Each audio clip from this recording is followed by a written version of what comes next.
It's already been a good road trip for the Minnesota Twins this afternoon. They'll hope to make it a great road trip if they can complete a sweep of the Kansas City Royals.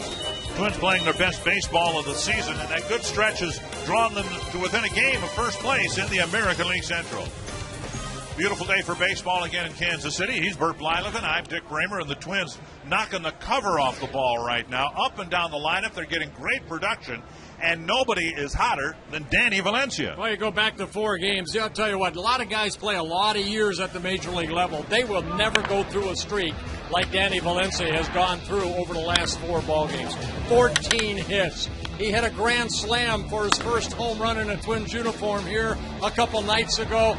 He has knocked in 8 runs. He has scored 6 runs. He is probably tired from swinging the bat and running the bases. After today's game, the Twins have 60 games left, and as they get ready for the home stretch, the most significant change in the starting rotation this year is occurring right now. Brian Dunsing becoming a starting pitcher. Yeah, Brian Dunsing taking over for Nick Blackburn in that rotation in his last start, that coming 5 days ago against the Baltimore Orioles. 5 very good innings. And Brian Dunsing talked about the transition from reliever to starter.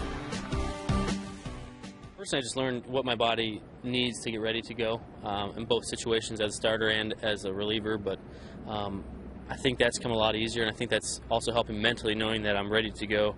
Makes it easier to go out there and pitch in different types of situations. Why wouldn't you want to be a starter? You get 4 or 5 days off. It's a piece of cake. Brian Dunsing, good luck. Hopefully he has a great outing this afternoon. Everybody has an off day tomorrow, and the Twins would love to complete this road trip with a 6-1 mark. We'll come back with the series finale in a moment.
Local Northland Ford dealer.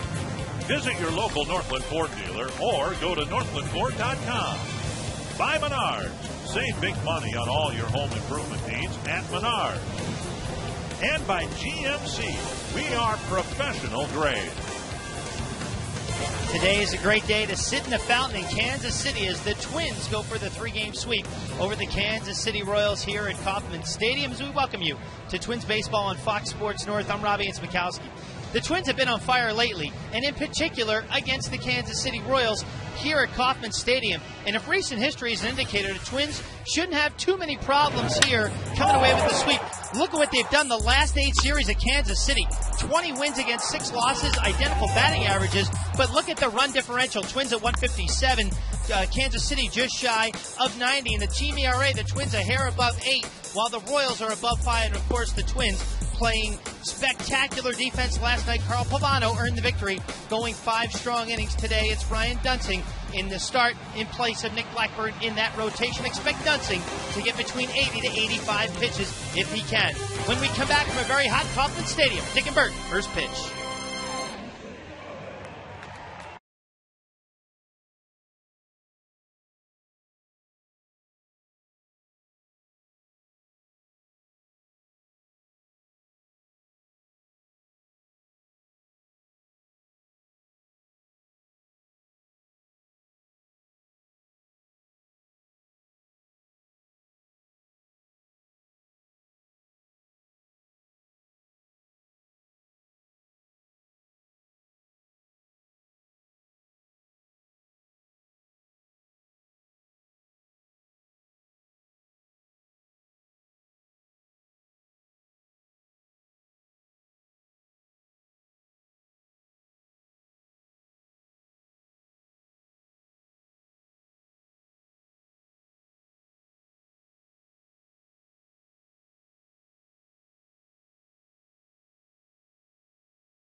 Upper 80s, low 90s maybe. Beautiful day.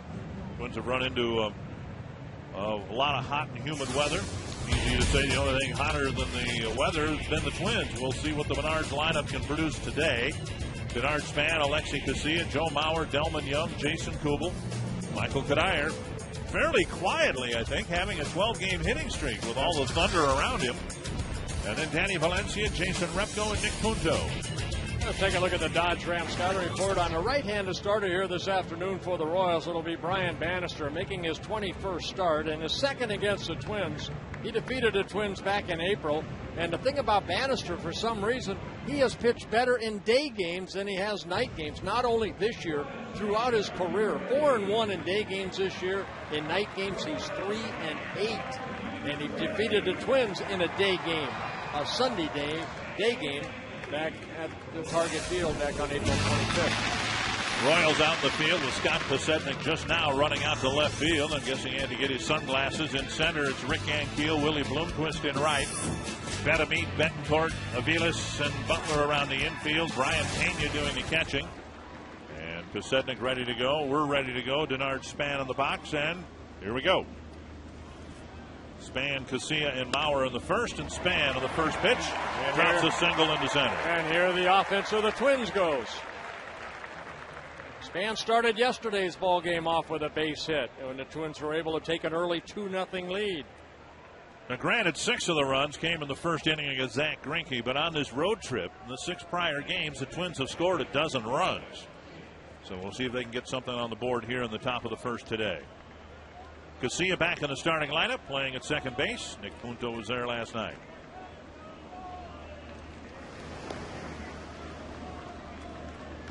Yeah, Brian Bannister, not an overpowering pitcher. He'll get that fastball in the upper 80s, maybe 91, 92. Good control from both sides of the plate. Very good pickoff move. He'll throw a little cutter. A bunt right there up the line. Foul. And a curveball and a circle changeup. He'd welcome all the good karma, day game karma, whatever it is, because he's really struggled over his last 5 starts, 22 earned runs in 26 innings. Right. Yeah, you go back to his last 8 starts. He's 1-6 with an ERA of 7.9. He's had a streaky year. He started off poorly, then got hot. He won 5 straight, but then his last 8 starts, he has not pitched very consistent baseball. He had that one win against the Washington Nationals in Washington where he pitched 6 shutout innings. Other than that, those other 7 starts, throw-up time. Span has been picked off 6 times, and Ron Gardenhire spoke of that this morning. Thing was really frustrating for him in a couple of the more recent pickoffs. Span wasn't going anyplace. He wasn't trying to steal a base. He just got trapped off first, taking his secondary lead. KCA takes up high, 2-1. Here's the Lincoln Mercury key stat. Yeah, see Bannister this year in night starts. You see the difference in the ERA, 4-1, and over his career, he's 21-9 in day games and 16-38 at night. They said here at Kansas City they've even tried to schedule his starts around day games. For some reason, he has not pitched as well as night. And he's fallen behind KCA here, 3-1.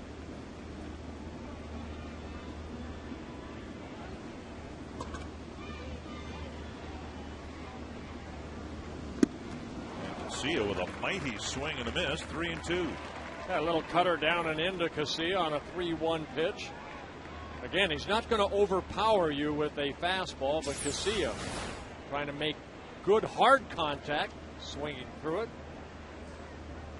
3-2. And Span goes, and the pitch driven to right field. Bloomquist going back, and he makes the catch near the edge of the track. So KCA lofted one for the first out of the first inning. And that'll bring up Joe Mauer.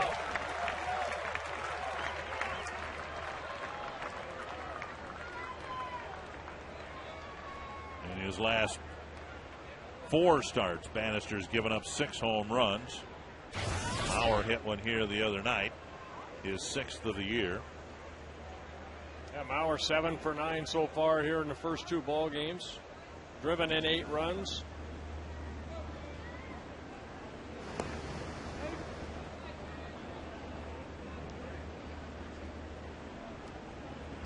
Ron Gardenhire was saying, I saw Joe Mauer here today, this morning, kind of going out on the field early and running a little bit, something that Mauer, because of the little nagging injuries he's had, the bad back and the shoulder, hasn't really done that.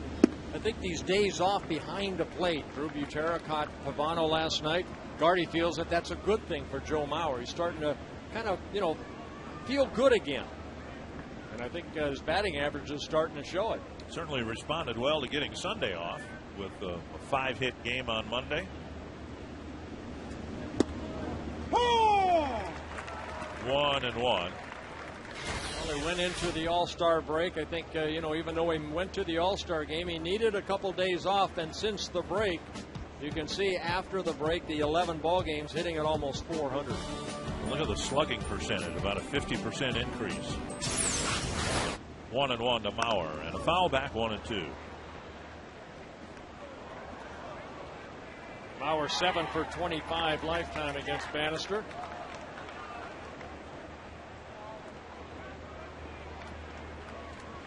Well, shouldn't be any secrets here today. The Twins have seen enough of Bannister, and even with the likes of Repko and I guess to a lesser extent, Valencia. Haven't seen him before. Everybody knows what he's got. Grounded sharply and foul. Yeah, Bannister making his 12th career start against the Twins. 4 wins, 4 losses in his career against the Twins. And a very good 4.09 ERA. He's pitched some good ball games against the Twins and not so good ball games. 1-2 to Mauer. Spans aboard, 1 away. Twins got a couple of first inning runs last night, and as we said, 6 of them 2 nights ago.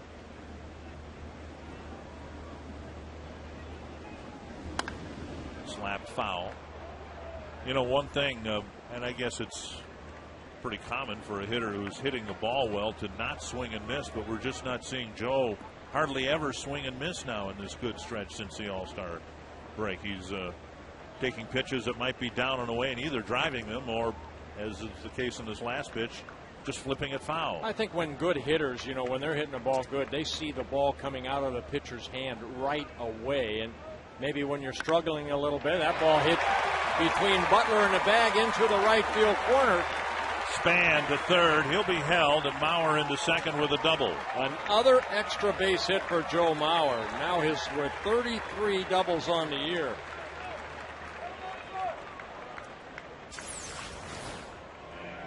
Fastball in, Joe turns on it. A lot of his hits we see, of course, go to left field, but right here you pitch him in. He's still so quick inside, he can hit that ball down the right field line. Not a lot of room between Butler and the bag, but Joe found it. And hits a double and puts runners at second and third with 1 out. Butler, even with the bag at first, rested the infield back for Delman Young.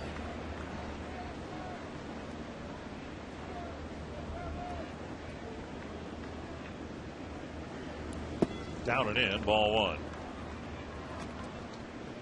Delman was 76 runs driven in, 4th in the American League behind Cabrera, who has knocked in 88, and 1 behind Vladimir Guerrero. And he's up to 5th in the batting race right now at .330. 2-0. First base is open. Kubel's on deck.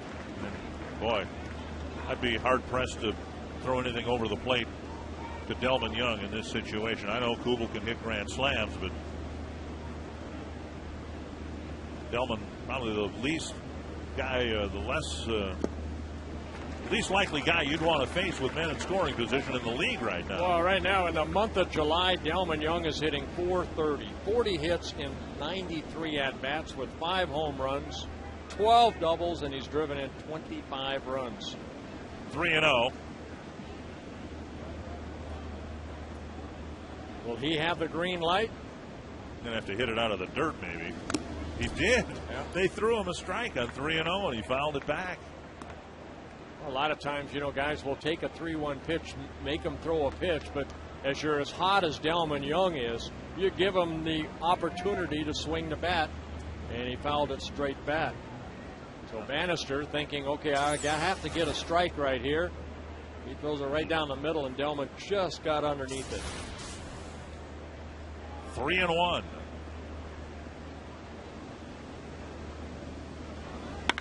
Deep to left field, and there it goes. Wow. That's a Bo Jackson shot right there. Delman Young with his 14th home run of the year.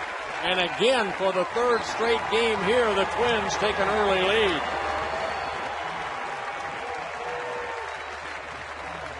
It went to 3-0. They had first base open, and they threw him 2 strikes in a row. This looked like a little cutter or a slider, and it hung right there. Wow. Delman Young dropping the barrel of the bat. Look where that ball ended up. Halfway up that berm area right there. So Delman, his 14th home run, now has 79 runs driven in. Slow breaking ball over for a strike. Jason Kubel will hit with the bases empty, and the Twins up 3-0.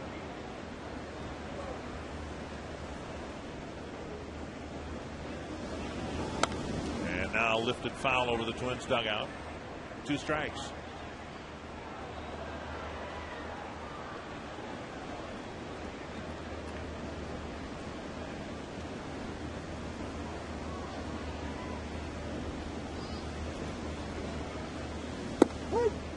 called third strike. Second out of the inning. Boy, you like those extra run home runs for Delman Young. That's his third 3-run home run. Take a look at this pitch right here. Good pitch right there. Maybe a little bit outside, but he hit the glove of Pena.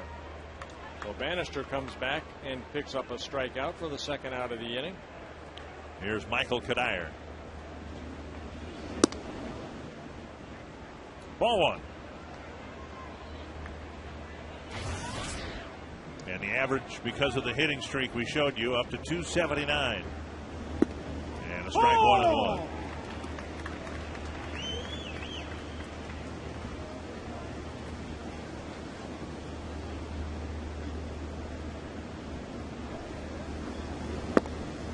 Two and one.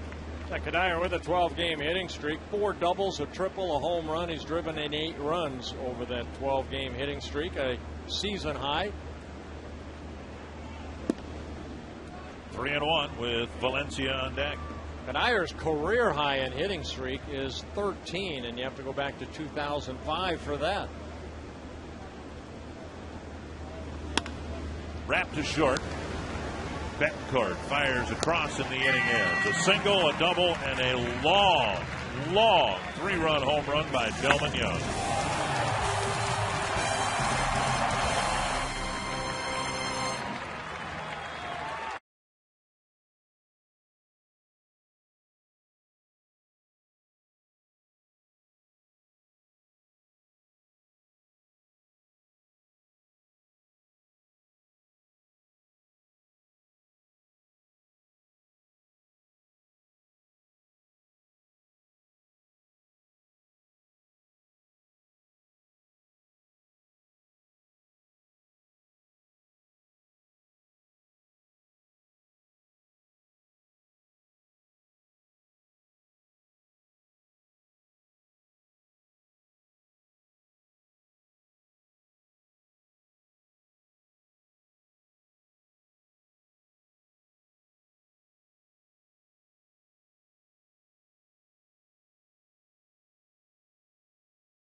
Batting order for Ned Yost and the Royals. Scott Posednik leading things off. He too responds well to day games. Willie Bloomquist, Billy Butler, Jose Guillen, Wilson Bettamy, Mike Aviles, Rick Ankiel, Brian Pena, and Yuneski Betancourt. Oh, he said the pitcher's best friend is a 3-run home run in the top of the first inning when you have to pitch this bottom of the inning. Our Jeep Scouting report on Brian Dunsing making his second start, his 41st appearance. He got his first win here against the Royals back on August 22nd of last year against Kyle Davies. He won that ball game 8-7. Dunsing worked 5 very good innings in that ball game, gave up only 2 runs, and like Robbie Inspikowski said, Ron Gardenhire saying that Dunsing, in taking Blackburn's spot in a rotation, is on a pitch count, about 80 to 85 pitches. 1-1 to Posednik. And now 2-1. Dunsing, a Kansas native, lives up the road here in Omaha on somewhat familiar turf here in Kansas City. Yeah, Posednik currently on a 14-game hitting streak. Chopper to second. KCA backpedals, has to set and fire. And Posednik's retired one away. Check out the Twins in the field. It's been very, very good on this 5-1 road trip. Delman Young, Denard Span, Jason Repno in the outfield. Valencia getting another start at third, of course. Punto KCA up the middle Kadire at first, Bauer behind the plate. J.J. Hardy getting the final game of this series off. At least he's not in the starting lineup.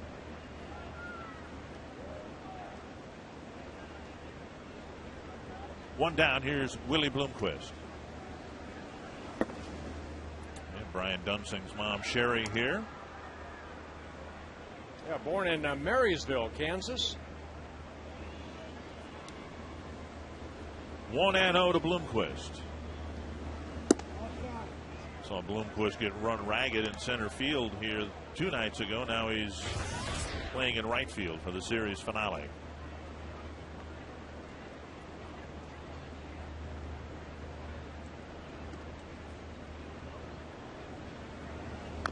Chopped foul. Yeah, Bloomquist kind of a utility guy. When he was with the Seattle Mariners, we saw him at second base too. Guy that can play a lot of different positions. Spent 7 seasons with the Mariners before becoming a free agent and signing with the Royals. A 2-year contract, so he's a free agent at the end of the year. Down and in, 3-1. Well, Dunsing in his last start threw 66 pitches against the Orioles. 5 very good innings. No walks in that ball game. 3 strikeouts. And 41 of the 66 pitches were strikes. Bounce to third. Valencia stays with it. And with that strong arm, he's able to throw out the speedy Willie Bloomquist. That ball kind of came up on him a little bit, hit him right in the gut. But Valencia able to keep it in that gut area and then throw off his good arm across the diamond. Ball coming up, getting a good grip on that baseball and throwing a P over to Kadire to get to speedy Bloomquist.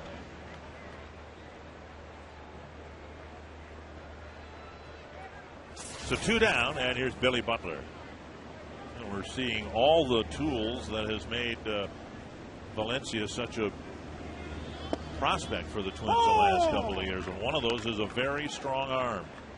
Now, he's only made 1 error over there, and that was a low throw that he threw over to first base. That's it. I mean, he's made every play. 1-1 to Butler. As really the whole defense has. I mean, again, only 34 errors on the year, the fewest in Major League Baseball, and this is game 102 for the Twins. Another ground ball, sharply hit to Punto. Well, 3 infielders get ground balls, and they all turn plays, and Dunsing has a 1-2-3 inning.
Valencia He may be the only guy in this Twins roster that has been hotter than Delman Young lately, and the rookie third baseman on this road trip has been spectacular. In fact, he's in elite company with 4 consecutive 3-hit games, and not many people in the last 58 seasons have been able to do it. Look at George Brett, former Kansas City Royal, did it 6 straight games back in '76. Ted Sizemore, Rod Carew, but look at Danny Valencia. If he can come away with 3 hits today, would move him up into some pretty good territory with Rod Carew. Kirby Puckett did it a couple times, and what might be more impressive than that, Dick and Bird, is Danny Valencia in his last 4 games. He is batting .737 with 8 runs batted in. Unbelievable. An unbelievable stretch for Danny Valencia. Hitting at 400 now. And Bannister gets ahead of him 0-2. Yeah, fastball inside and then the slow breaking ball. Bannister trying to recover from that 3-run home run he gave up to Delman Young in the top of the first inning. And he gets him on a high fastball. Valencia strikes out 1 away. And Bannister picks up his second strikeout. This afternoon, Twins baseball brought to you in Sony High Definition. Well, just one other note about Valencia and what he's done in the graphic that Robbie showed you. Danny Valencia has already done something that Joe Mauer has not, getting the 3 hits in 4 consecutive games. Oh, pretty good company with George Brett, Rod Carew. Ted Sizemore had some good years with the Dodgers. Here's Jason Repko.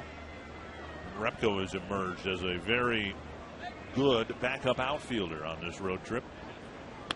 And he drives one to left. Pasetnik going back, and this one is gone. Repko hits his second home run on the road trip, and it's 4-0.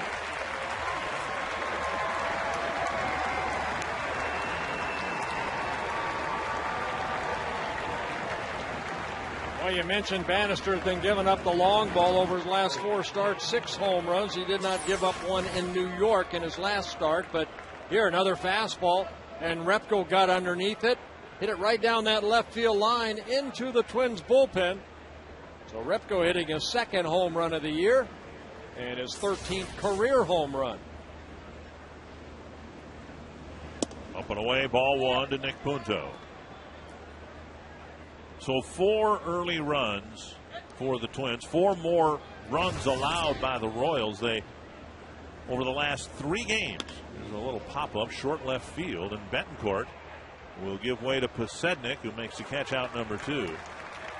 It's been a terrible 3-game stretch for Kansas City. They've allowed 42 runs, which is a high number, the highest number ever allowed by any Kansas City pitching staff, any Royal pitching staff in franchise history. Well, again, the Twins just came from Baltimore. You know, now they're in Kansas City. The 2 teams that have the highest team ERA, they're tied at 5.18. So these are the teams you have to beat up. And the Twins swung the bat well in Baltimore, and they continue it here in Kansas City. Span shows bunt, takes strike 1.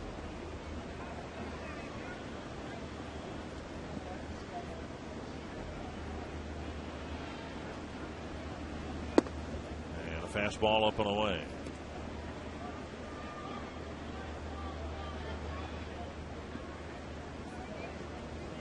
Span, first pitch of the game, single to center, and the Twins were on their way to a 3-run inning. It's 2-1.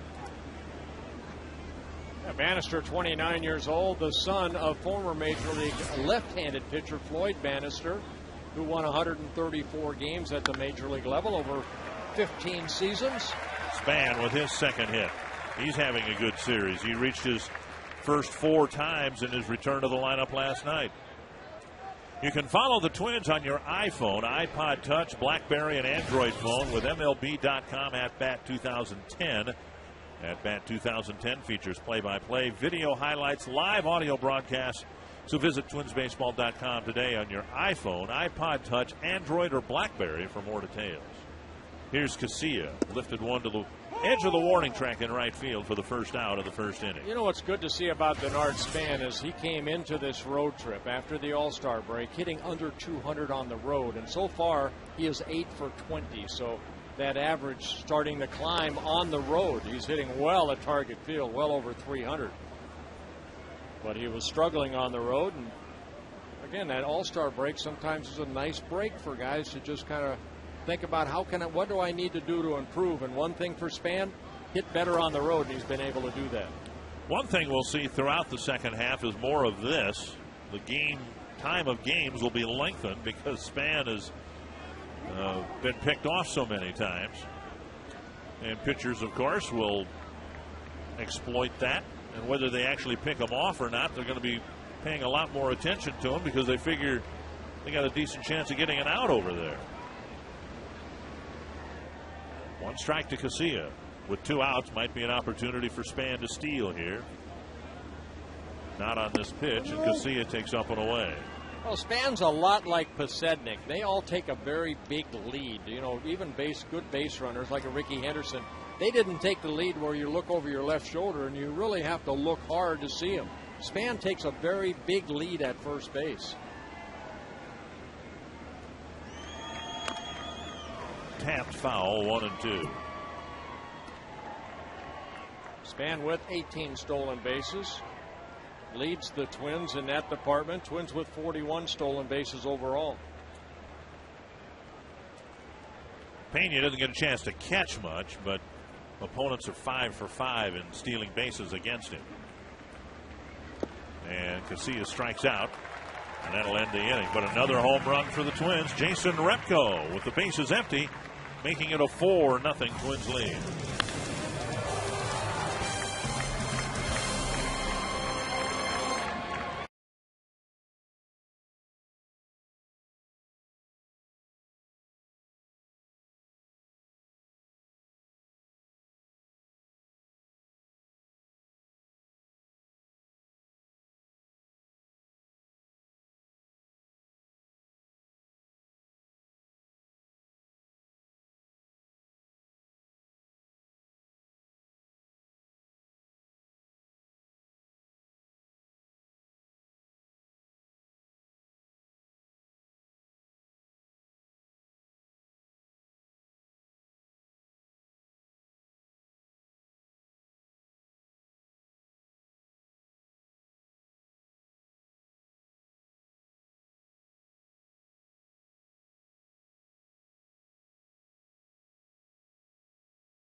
.com and plan your next Minnesota vacation. The Classic at the Madden's Resort on Gull Lake in the Brainerd Lakes area, one of the best courses in Minnesota. Been a golf resort since 1926, opening the first 18-hole course, now called Pine Beach East. And Jose Guillen leads off the second for Kansas City. It'll be the middle of the Royal lineup: Guillen, Betemit, and Aviles.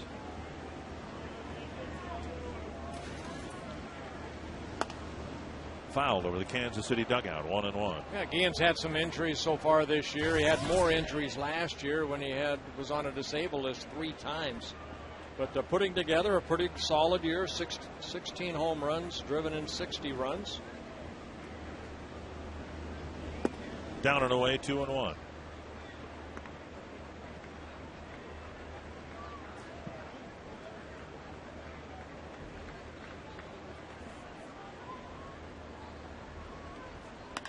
To center and hit pretty well. Spann retreating.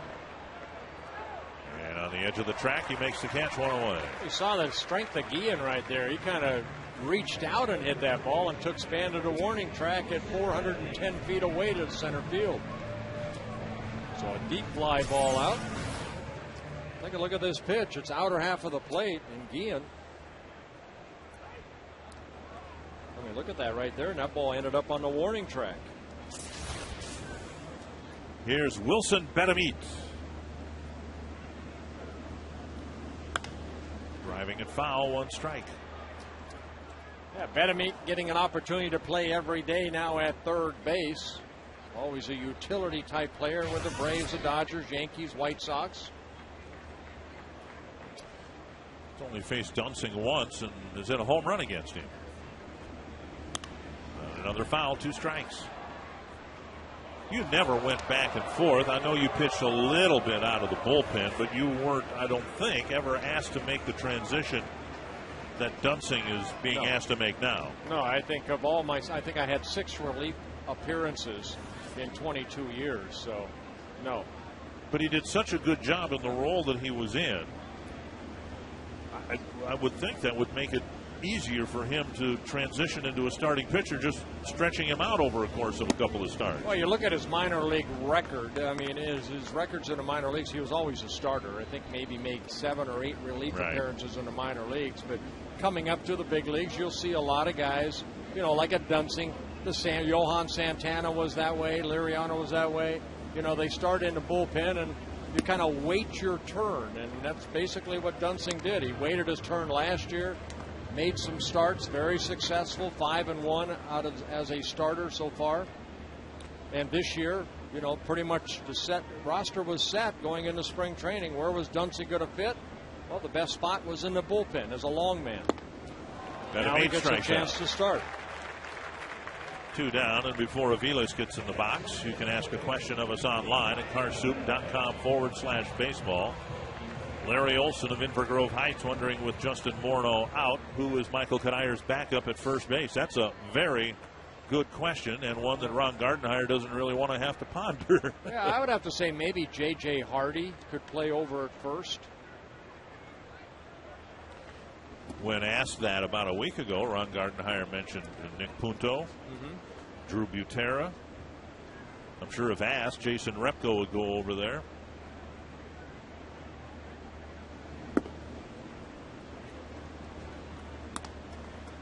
(2-0) to Mike Aviles. There really isn't anyone with any first base experience on the roster right now. Chopper over the mound, and it'll skip into center field. Aviles has Kansas City's first hit. I think Jose Majares might be your best bet because, you know, he came up as Morales. He came up as a third baseman, and I'm sure he's taking ground balls over there. The hope is it won't be an issue. The hope is Justin will be able to accelerate his rehab and rejoin the roster here sometime soon. Here's Rick Ankiel.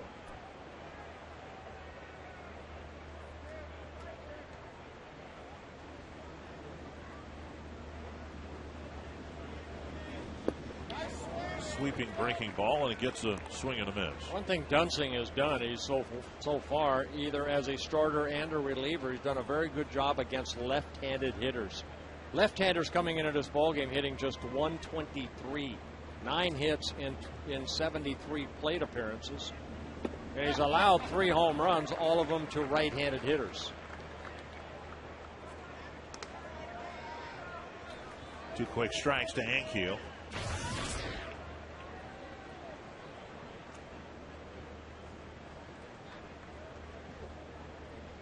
Two breaking balls down and away. See if they go back to it again.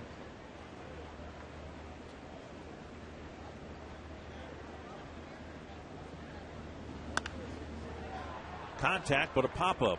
Short center. Punto fighting the sun. Span comes in to make the catch, and that'll end the inning. A hit, no damage done. It's still 4-0 Twins.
By Grand Casino.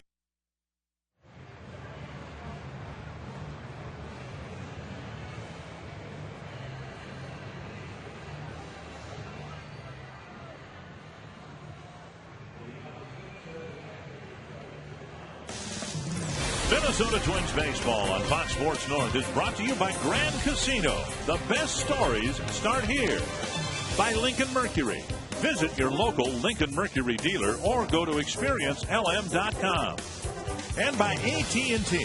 Find out what's possible with the nation's fastest mobile broadband network. AT&T. Rethink possible. Brian Bannister delivers ball 1 to Joe Mauer. I have one of those at home. Somebody actually sent us, not the ponytail, the piranha hard hat. I've got one at home someplace. Haven't worn it lately. 2-0 to Mauer. He cracked a double down the right field line in the first inning, right in front of Delman Young's 3-run home run. Twins doing a good job of scoring runs here. They've played 20 innings so far, and Twins have been able to put a number on the board other than a 0 in 12 of the 20 innings so far. 2-1 to Mauer. A couple nights ago, a couple sixes on the board, but if you can just put a run on the board or more every inning, that would be nice. And a slower breaking ball over for strike 2. Joe Bavera, the hitting coach, has to be very, very happy at all the work these guys have put into. Right now, it's paying off.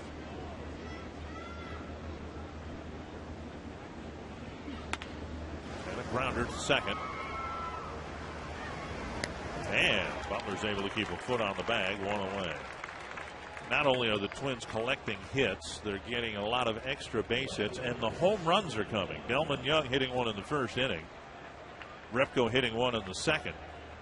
Remember a few weeks ago, not that long ago, there was about a 20 home run spread between the home runs allowed and the home runs hit. Well, right now, with the 2 home runs hit today, the Twins have given up 96, but they've hit 91. One down, and here is Young, who cranked the long 3-run home run into the shrubbery in left field. Fouled back. 1-1. Coors Light Gold Art Glass. Coming off the bat of Delman Young. That's a long way right there. For Delman Young, home run number 14 on the year. Slow breaking ball, and he hammers that. Bannister took about 15 miles per hour off the pitch, but he left it up around the belt. And Delman Young hammered it. And it'll bring up Kubel. And that batting average continues to climb for Delman Young. Now hitting .334. See the breaking ball, but about letter high, and Delman waiting back nicely, using those hands and popping it into right field. Here's Jason Kubel. Down and in, ball 1. You know, you see hitters like Delman Young on that right there. His lower body already had kind of turned open his hips, but he kept his hands back, and that allowed him just to hit that ball the other way. Popped up left field. Posednik fighting the sun a little bit. Plenty of it up there. 2 away. You know, how about a comparison, fair or not? I'm going to give it a shot anyway. Delman Young is doing for the Twins what Miguel Cabrera has been doing for the Tigers. You know, there isn't anybody you would least want to face with men on base if you're pitching against the Tigers than Miguel Cabrera, and I think that's very much true for Delman Young right now. Yeah, Delman's done it for the last couple months. Cabrera's done it all season long. Right. Here's Kadire. Now with Ordonez up, it'll be interesting to see. And that skips into center field. Kadire has his first hit. Young scampering to third. So the Twins going first to third on Kadire's bounding base hit. Yeah, with all the support around Ordonez gone because of injury, it'll be interesting to see how productive Cabrera can possibly be. Well, a fastball down, and Kadire hitting it hard past Betancourt in the center field. So Kadire joining the hit parade. Twins with 7 hits in the ball game here with 2 outs. in the third inning. And now Valencia.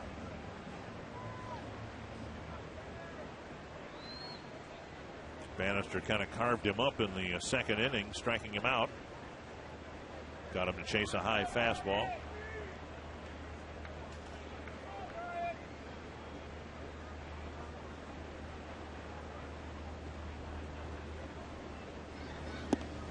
Up and in, ball one. Yeah, he went fastball in his first at bat, got strike one. Then he went the big slow curveball. Then he struck him out on a high fastball on 3 pitches. Again, he tried to go fastball in, but ball was in too far. Pena now setting outer half of the plate. 1-1.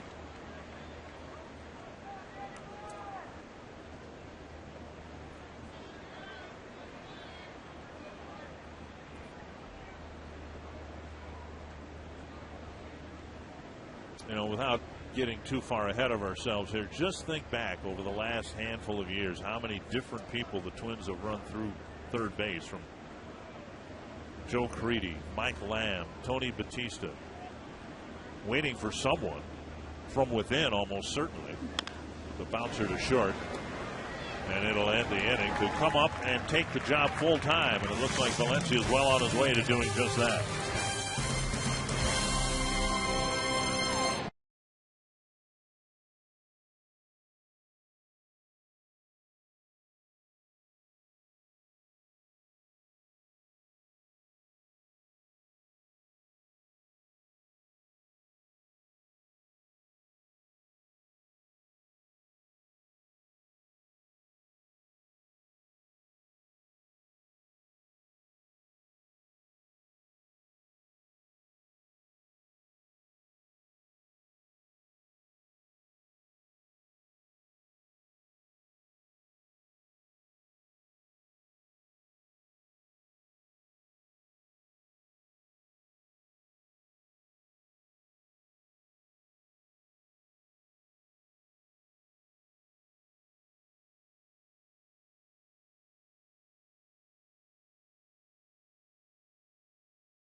Value followed by a space, and the player's name to short code 234234. We'll have the results of the Twins postgame show. Brian Pena will lead things off in the third for Kansas City, and he delivers in the dirt, ball one. Pena, Betancourt, and Posednik here in the Kansas City third.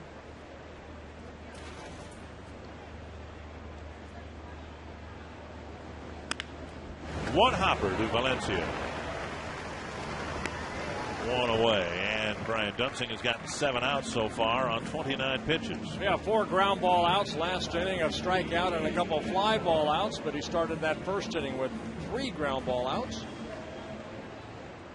And now Betancourt, the shortstop for Kansas City.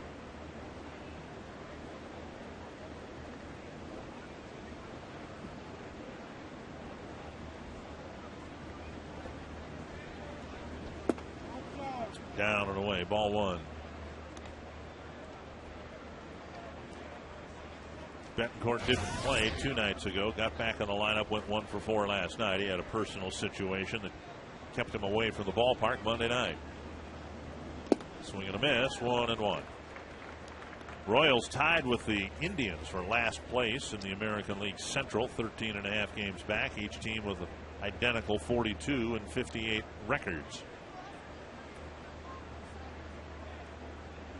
Betancourt, one of those hitters that always had good success against the Twins. This is his 6th major league season, and he came into this ball game hitting .359 this year against the Twins pitching staff, and .333 hitter overall in his career. One of the few guys who've driven it out in left center at Target Field. Hit one into the bullpen and almost straight away center field, the very edge of the bullpen out there. 3-1.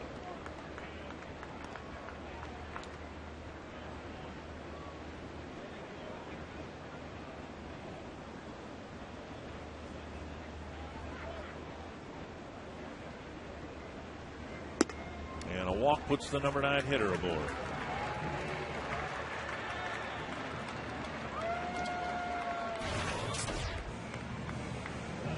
First walk for Dunsing as a starter. Again, 5 innings in his last start. Did not walk a Baltimore Oriole. And here he walks Betancourt with 1 out here in the bottom of the 3rd. Pepsi's giving away millions of dollars this year as part of their Refresh project, and you can vote today to help the Rolling Twins wheelchair softball team in Minnesota get a brand new field. Talking at length with Michael Kadire about it yesterday. He's the spokesperson for this great endeavor, and you can visit twinsbaseball.com and click on the community tab and vote for the Twins Refresh project and get the Rolling Twins a new place to play. Here's Pasetnik with a man aboard. And now 2-0 to Pasetnik, who bounced out to KCA to start the ball game for Kansas City. Yeah, again, Pasetnik on a 14-game hitting streak. That ties a career high for as far as hitting streaks for Pasetnik. He had a 14-game hitting streak back in 2003 when he was a member of the Milwaukee Brewers. And he drops a base hit to left. So first and second, 1 away with the 1-out walk followed by a single, and now Bloomquist will come to the plate. Yeah, Dunsing fell behind right there, came in with a pitch, and now a 15-game career-high hitting streak for Pasetnik. As we saw Michael Kadire get a base hit in the top of the inning, now with a career-high 14-game hitting streak. So streaks all over. Bloomquist hit a hard one hopper off the, how'd you say it, the gut of Danny Valencia? Yes, the gut. And Valencia hung on to it, threw him out at first.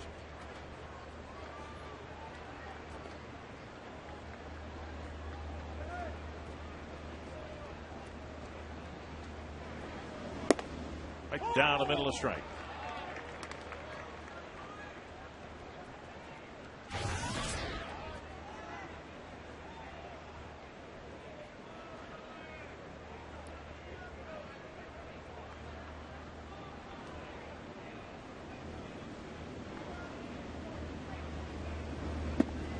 Myself rooting for guys like Willie Bloomquist, John McDonald. They're utility players. They play whenever they're asked. Sometimes difficult situations, position change nightly. You know, Bloomquist was out in center the other day. Now he's in right. We've seen him in the infield. And it seems like whenever they play very solidly. Just good baseball players. Well, he's kind of like like Nick Punto, you know, a guy that can play anywhere, that'll give you 100% day in and day out. Make a pretty good career out of it. His 9th major league season. Doesn't have a lot of power. 12 career home runs in about 1,800 major league appearances. Dunsing's thrown 40 pitches, and according to the counter, just 19 strikes. He's fallen behind Bloomquist here, now 2-1.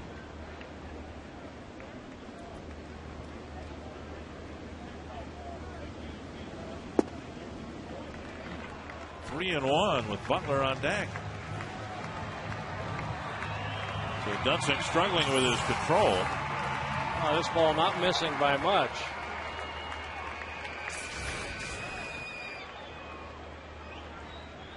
Ron Copa behind the plate here this afternoon. 3-1. Keeps calling those balls. It'll be a long day. Bouncer to short. Turn it. They've got 1 and 2. Punto KCA to Kadire, and the inning is over.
Minnesota.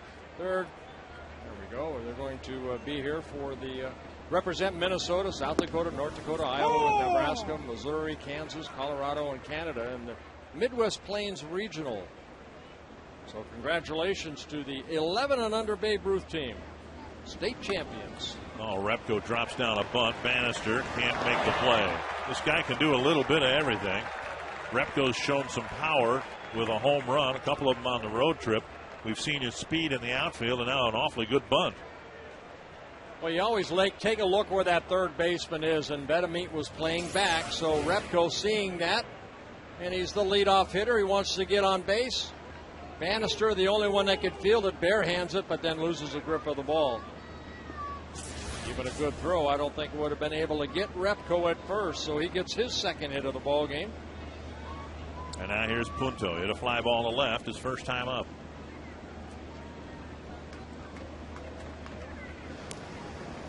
And Butler has to reach into the runner to make the catch on the pickoff throw.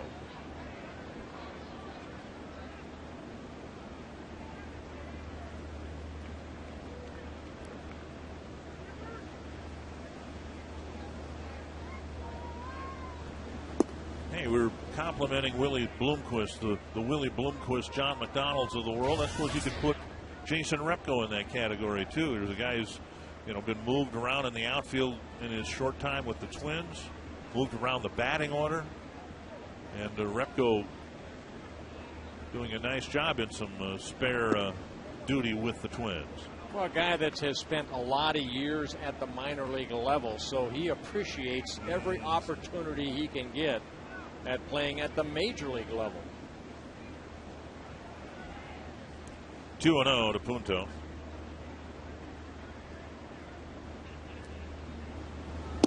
(3-0) with Span on deck. Bannister went through a stretch in May and early June that he was 5-0, and he pitched very good baseball. He walked only 4 batters in those 5 starts where he was 5-0, but we're just walking too many guys. And this is not the Bannister we saw, Dick, that came up, from the Mets back in 2007 when he was 12-9. And I think Kansas City thought, boy, we got a pretty good pitcher right here. But it's really been a struggle ever since. 2008, he was 9-16. Last year, 7-12. Was sent down to the minor leagues. Punto down the right field line. That's a base hit. Repko will round second and hold up there. We were talking about that before the game. What I remember about Bannister when I first saw him is this guy doesn't have any experience to speak of, but he looked like a veteran out there. He looked like he was in complete control of what he was doing. Yeah, he did a great job of hitting the corners. Again, not an overpowering pitcher, but he showed very good control in his first year here in Kansas City. He walked 44 batters in 165 innings. And coming into today's play, he walked 42 in 113. It's too many walks for a guy that's not a strikeout pitcher. Grand Casino game story, and more of the same. The Twins, through 2 times through the batting order, are hitting .500 against Brian Bannister. 9 hits in 18 at bats. Span has 2 of them, and he takes ball 1. Let's see, he falls behind an account again.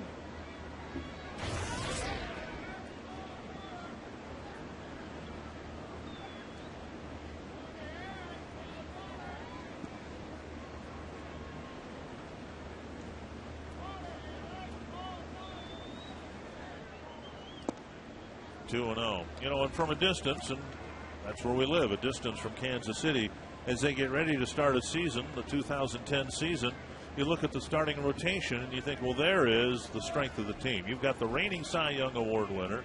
We've all seen Gil Mesh pitch very well. We've seen Bannister pitch well. We've seen Kyle Davies pitch well. Hoshaver, right. Hoshaver, right. That skips by the third baseman, Bedamit. And Repko's going to score. And we'll see whether they rule hit or error. A hot ground ball to the backhand side of the third baseman. I thought Bedamit should have been given an error in last night's ball game, but they did not here in Kansas City. And that ball hit sharply, but that's a ball that a third baseman should catch. Inside out swing. Bedamit kind of tried to backhand it, and the ball got through him. Since I have Denard Span in the pick the stick, I'm going base hit.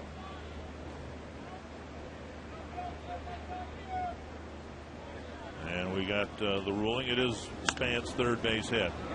And now KCA with a fly ball to center. And out number one.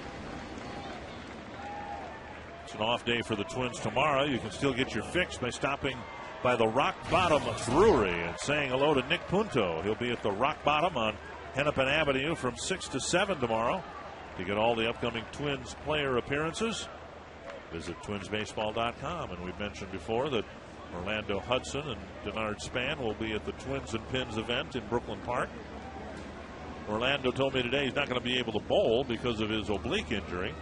Can't imagine trainers would be too happy if he tried to bowl with that thing. But he will be there. Still can't believe. I know you have Span, and that's good for you, but that's not a base hit right there. That's a ball that should have been stopped. Ball one.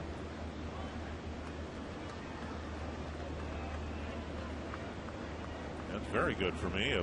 Another hit, a run batted in. Well, Betamede has not been charged with an error yet this year, and I can see why. He'd have to throw it over the tarp, I would guess, from third base to be charged with an error. Here's a bouncer up the right side. Butler fires to second, and they just got Span. So Mauer reaches on a fielder's choice. Butler taking a bit of a risk, but he gets the speedy Span, and Punto goes to third. I think that's a good play by Butler because he's on the far infield side, so it's just to make a good throw to the second base or shortstop.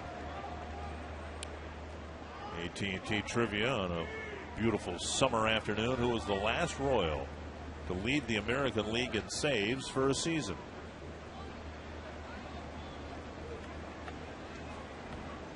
We've had some great ones here. Dan Quisenberry. Jeff Montgomery. Yeah. Jeff does some pre- and post-game work for the Royals TV network. Yep. Here's Delman Young with 2 men aboard. 2 hits, a home run, 3 runs batted in, and a ground ball. Betamede makes the catch and gets the force at second base. Now he made that play. 3 singles, another run for the Twins.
On to FoxSportsNorth.com. Click on the Twins tab and see Ron Coomer break down Danny Valencia's swing. One great right-handed hitter analyzing another one. Coomer, of course, played a lot of third base for the Twins. I asked Ron Gardenhire about that this morning. I said, have you ever seen somebody sting the ball? I mean, he's not just getting hits. He's putting the barrel of the bat on it every time, like Valencia has. And he says, yeah, I've been Joe Mauer's manager his entire major league career. And he was making the point that Mauer just does that on a regular basis. He might not have the consecutive games with 3 hits, but You know, we tend to take a lot of what Joe does, I think, for granted. When someone like Valencia comes along, and here Mauer's been doing it his entire career. Another guy, too, Justin Morneau, does the same thing. Yep. Here's Butler leading off the fourth. Ball one.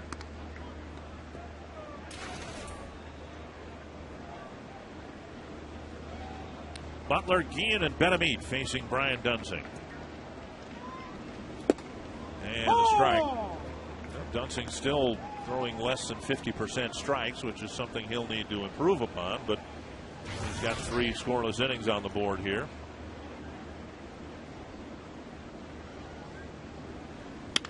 That's to center. Span chasing it, and chasing it down. Nice running catch by the Twin center fielder, one away. Oh, he covered some ground right here. We had a great view of that, and Denard Span just ran that ball down. Well, he may have hurt himself a little bit.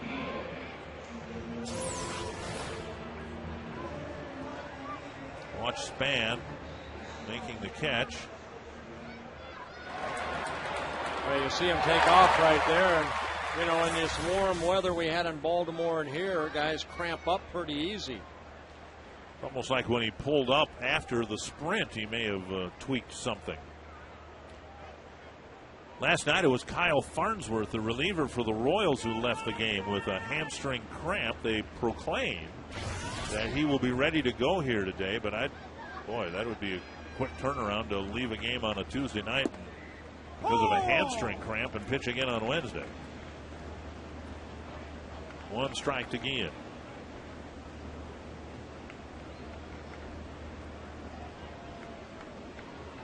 Guillen with a fly to center, deep center, his first time up.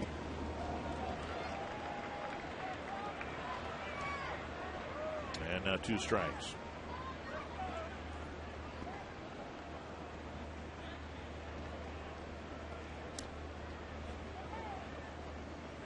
Twins won't see the Royals again until early September when they come to Target Field.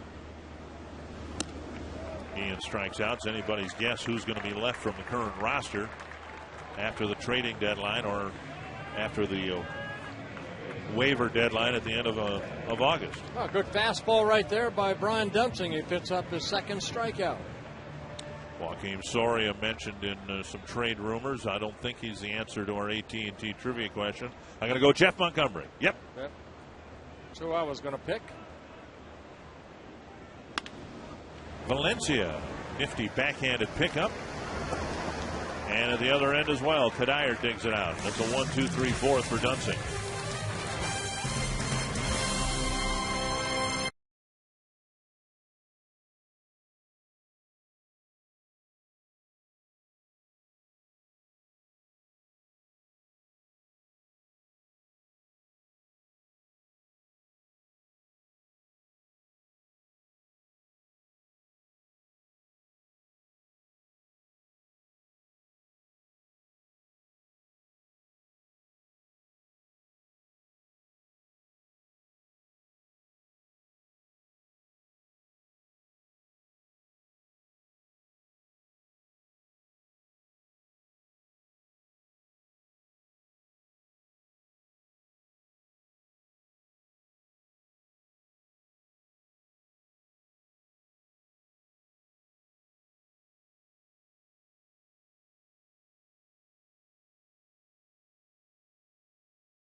Make it.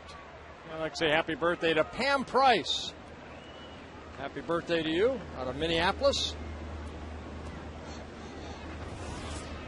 Twin fans, don't forget, at Twin home games, bring your Circle Me signs. And if you get circled, you might find yourself in a Minnesota Lottery winner circle where you will win 100 lottery scratch-off tickets, courtesy of the Minnesota Lottery. One strike to Jason Kubel, and a swing and a miss, 2 strikes. Kubel struck out in the first. It was the 3rd time in a row that the Royals had struck him out, and he had a fly ball to left in the 3rd.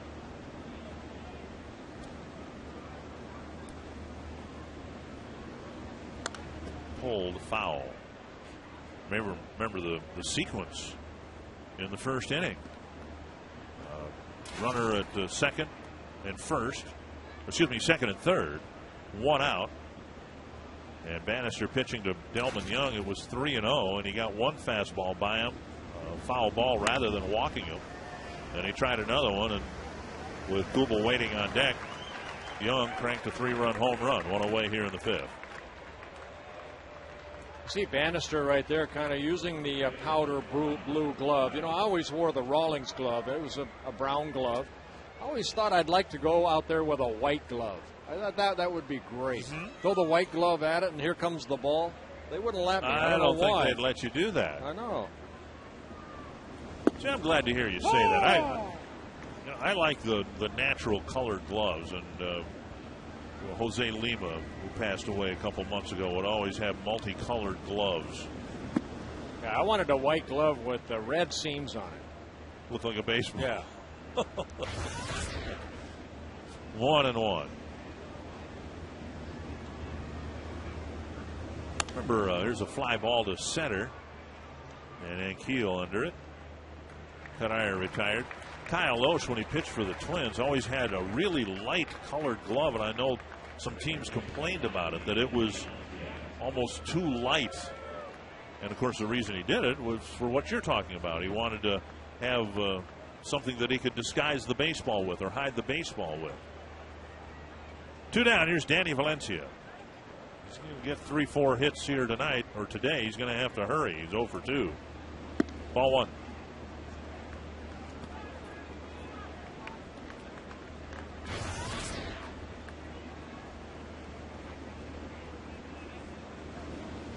Maybe there's something to be said for letting a player get some more seasoning. Not in terms of a baseball season. Well, maybe exactly in those terms.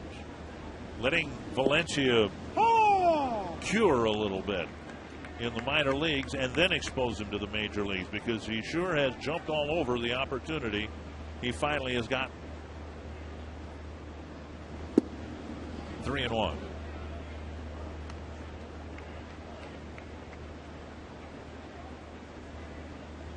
Valencia played his college ball out of the University of Miami, signed by the Twins in 2006. And takes that one off the shin area or the foot area, the ankle area. Dave Prumer up on the top step. He's going to come out and check on Valencia. Yeah, the left ankle.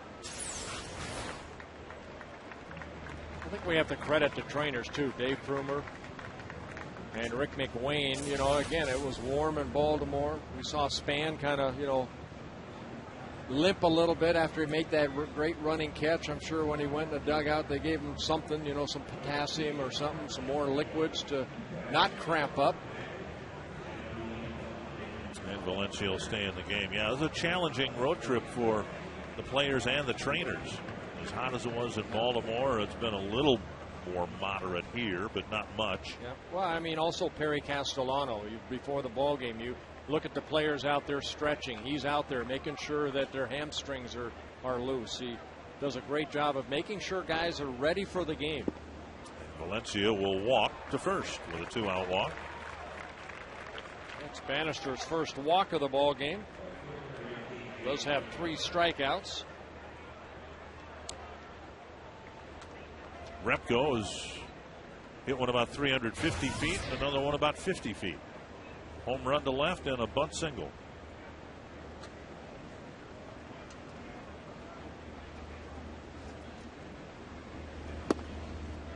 Strike on the outside corner.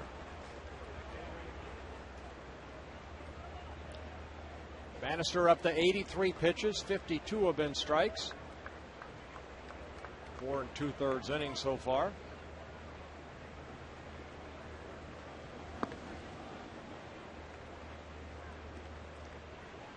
One and one.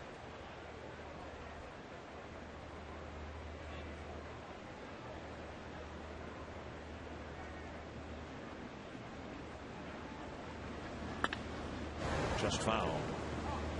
You know, in the past, when the Twins would have these hot road trips, about the only benefit of going to the Metrodome and playing at home, and the detriment of playing on the artificial turf far outweighed it, but at least you came back and played in the climate controlled environment of the Dome, 72 degrees, game in and game out.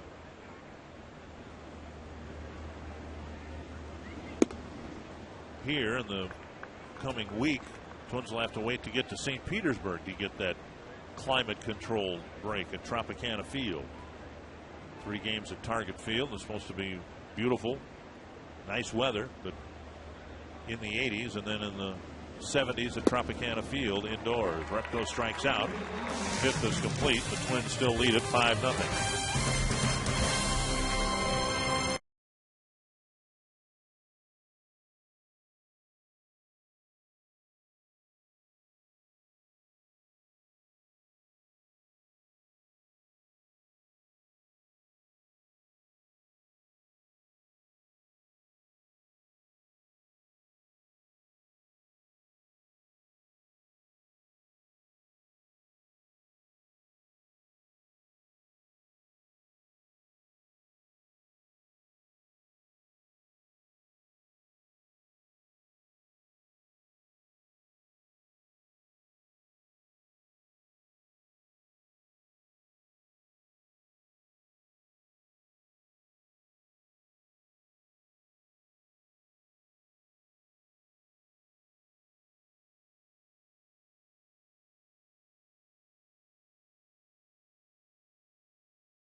Good start for the Twins, a 3-run first, a 5-0 lead. Brian Dunsing, who had his best inning in the 4th, will go after the Royals in the 5th. Mike Aviles, Rick Ankiel, and Brian Pena will hit. Yeah, that was pitch number 50 for Brian Dunsing, and I'm sure that Rick Anderson, Ron Gardenhire, again, the pitch count right about 80, somewhere in there. You can get into the 6th or 7th inning. That would be awesome. Last night, Carl Pavano had an off night. He still completed 5 innings and gave up just 1 run. And Pavano discovered early on that he really only had command of 1 pitch last night, his changeup. He really struggled with control of his fastball and his other pitches, but he relied on his changeup to get through 5 innings. That's hit deep and foul down the left field line. Yeah, 98 pitches in the 5 innings, but, I said from the beginning, it just didn't look like Carl Pavano, had his stuff. He walked 3, which, again, is a lot for Carl Pavano. He came into the ballgame second best in the American League, averaging 1.2 walks per 9. But he made it through, and that just shows the type of pitcher that he is. Last night won his 13th ball game. Sometimes you just got to find a way, I guess, yeah. Huh? Sometimes you just... You'd like to walk out there every time with your best stuff, but what is your best stuff? You don't find out until you go out there. Aviles pokes one to left center field, a base hit, and it'll be a leadoff hit for the Royals here in the 5th. Yeah, Aviles getting his 2nd hit of the ball game off of Dunsing. Dunsing got ahead and then made a pretty good pitch. Aviles went down and just kind of hit it softly into left field. Good pitch right there. But Aviles dropping the barrel of the bat and hitting into the left field. Third hit of the ballgame for the Royals. Here's Rick Ankiel. Hit a fly ball to center his first time up. And a fastball on the outside corner.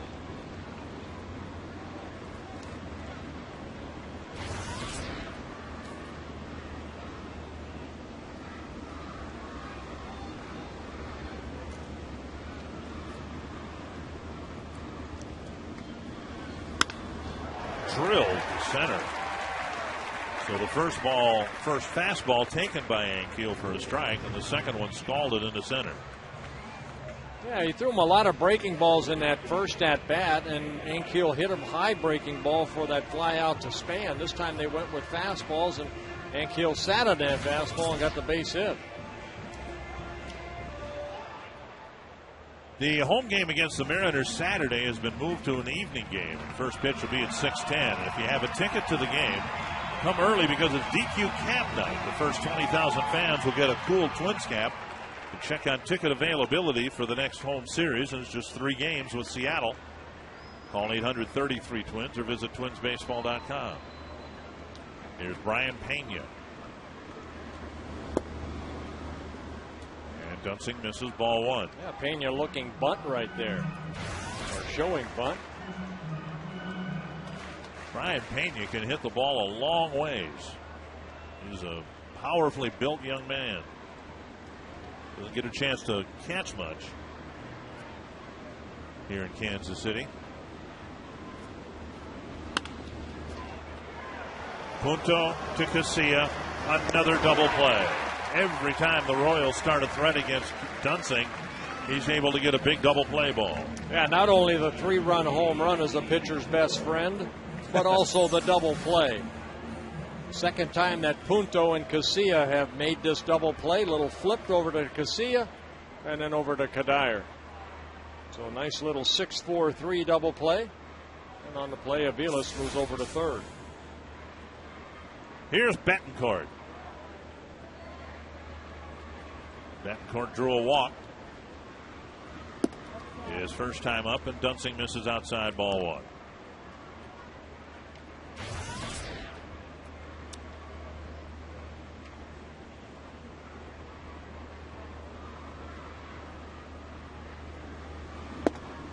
Down the middle of the strike.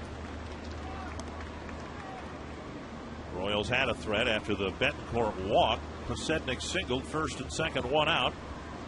And then Blomquist bounced into a double play to get Dunsing and the Twins off the field in the third.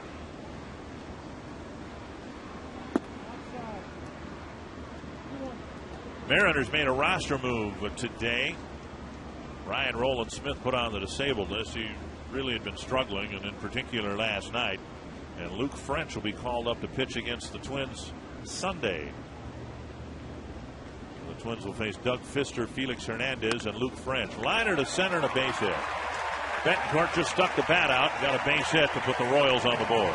Again, Betancourt hitting .374 coming into this ball game against the Twins, a .333 career hitter. And right there just gets another fastball and hits it right back up the middle. Breaking ball right there. Drop in the barrel of the bat. Kind of hard to quarrel with where that pitch was. Good pitch right there. Aviles hit a good pitch. Now Betancourt hitting a very good pitch. So Betancourt picking up RBI number 44 as Aviles scores. Pasednik extended his hitting streak with his third inning single. He'll hit here with 2 away.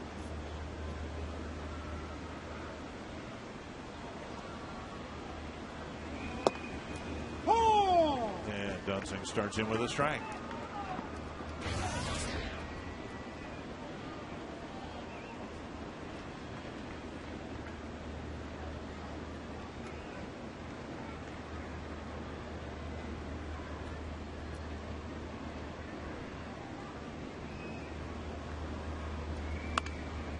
Ouch.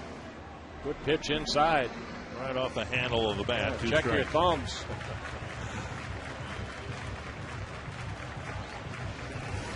Just one other baseball note real quickly. Derek Lee apparently has turned down a trade to the Los Angeles Angels. First baseman for the Cubs, and the Angels have been working on him, I guess, for about a week and a half. And Lee, as is his right, as a 10-5 player, said, no, I'm not going. High hopper over the mound, and the inning continues. 4 singles for the Royals, and that'll get Bloomquist to the plate.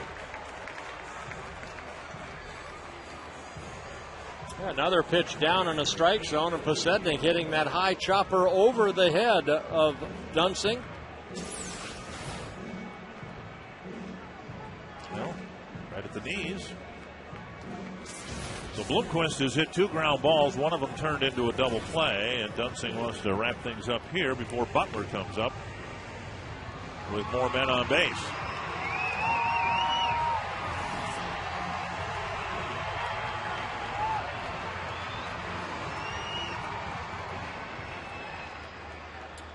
Five to 1 Twins. The Twins getting 3 in the first, a run in the second, a run in the fourth, but now the Royals putting together a rally with 4 singles in the inning.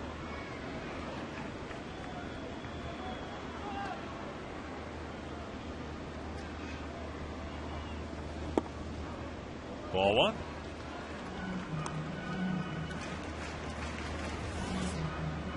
Dunsing's done a much better job of throwing strikes, but his first pitch strike still less than 50%. Through 3 innings, he'd actually thrown more balls than strikes. Now 39 strikes, 25 balls.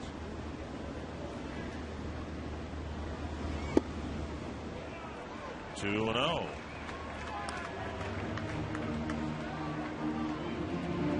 Well, this is the guy Dunsing wants to get because Butler's on deck. And if he should come to the plate here this inning, he'd come to the plate representing the tying run. Yeah, Nick Blackburn starting to loosen up in the Twins bullpen.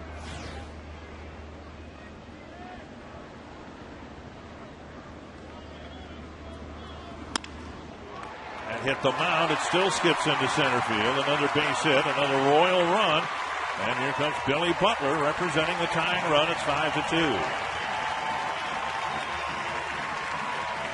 So Bloomquist with a smash off the mound and then into center field. Betancourt scoring. And it's 5-2. Yeah, ball left up right there. And Bloomquist putting a good swing on it. Pitching coach Rick Anderson out to talk to Dunsing. Quick trip to the mound by Rick Anderson.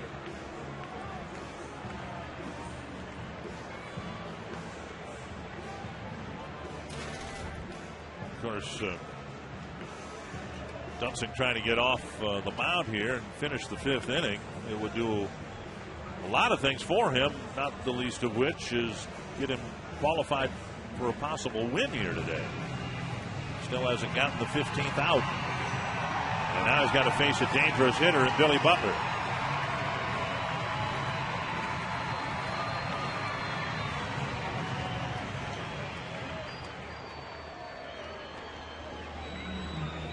Signaling 2 outs, and in the event Bloomquist takes off, what the play is.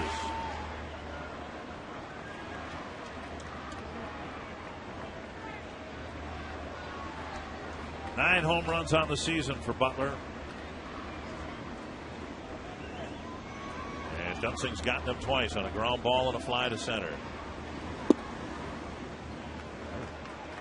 Ron Copa looked like he flinched, but he didn't come up with the right arm. We've seen Copa behind the plate not give that call right there. Pretty good pitch.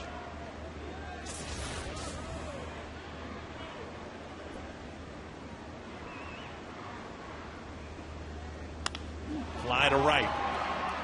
Hit right at Jason Repko to end the inning. 2 back for the Royals, but the Twins still lead by 3.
for the game. We'll keep you posted on that through the week. Brian Dunson got through the 5th inning. We hope for uninterrupted baseball when we get home. 3 games with the Mariners. And that's off the glove of the first baseman Butler, and Punto is out at first. Aviles recovered, and Bannister just barely beat Punto to the bag, 1 away. Well, Billy Butler went over and hit off the tip of his glove, but Aviles backed it up, and the responsibility of the pitcher is to get over there. See Bannister taking off, and Aviles threw him a P right here, and Bannister going across the bag and getting that ball. Punto's lucky he didn't get hurt. Yeah, right there, he's out. And you can see how close it came to Punto getting spiked on his left hand by Bannister, who crossed the bag. Wow. 1 out. Here's Span, and he takes strike 1. Span with 3 singles, a run scored, and a run batted in.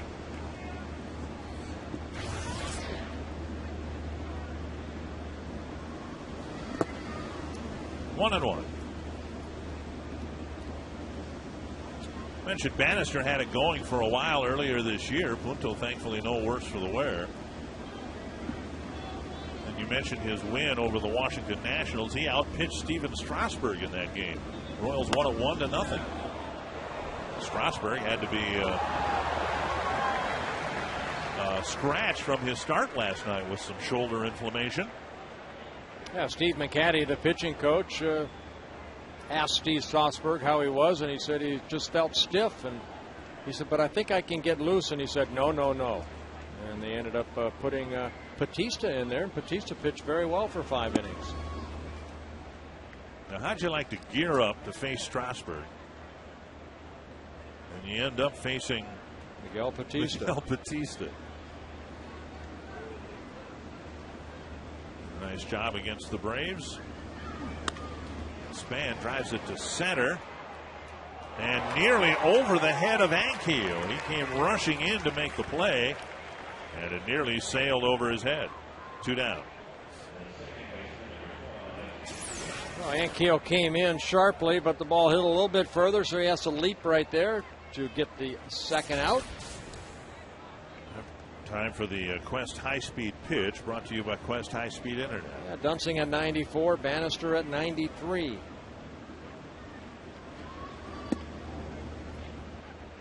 Ball 1 to Casilla, 0 for 3. Strikeout and a couple of outfield flies.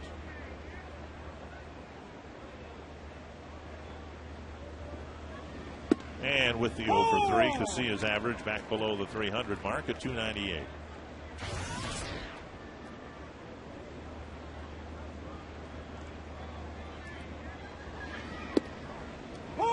Changeup floats over the outside corner, 1-2.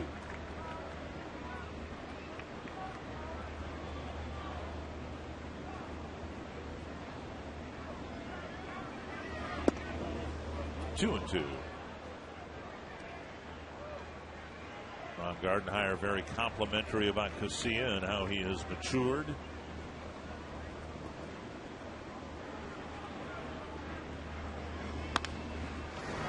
Butler plays back on the ball, finds Bannister at the bag, and Bannister has his first 1-2-3 inning.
This came in the first inning off the bat of Willie Bloomquist. Valencia getting in front of that ball, hitting him right in the gut area. Valencia getting it and then retiring Bloomquist with a good throw over to Kadir. The Frost Brewed Coors Light Freeze Cam. It's 5-2 Twins, bottom of the 6th. And Brian Dunsing will go after Jose Guillen, Wilson Betemit, and Mike Aviles.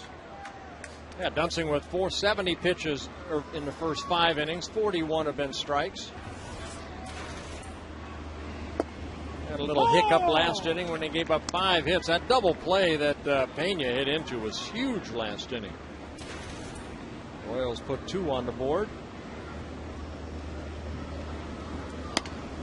Champion and a bouncer to short. Punto fires on the run to Kadir, 1 away.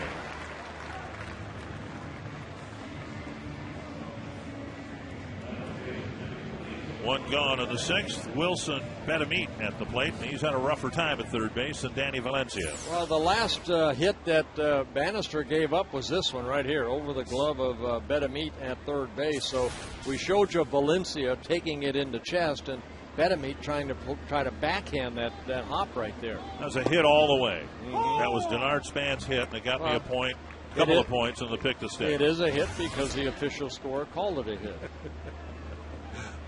1 strike to Betemit.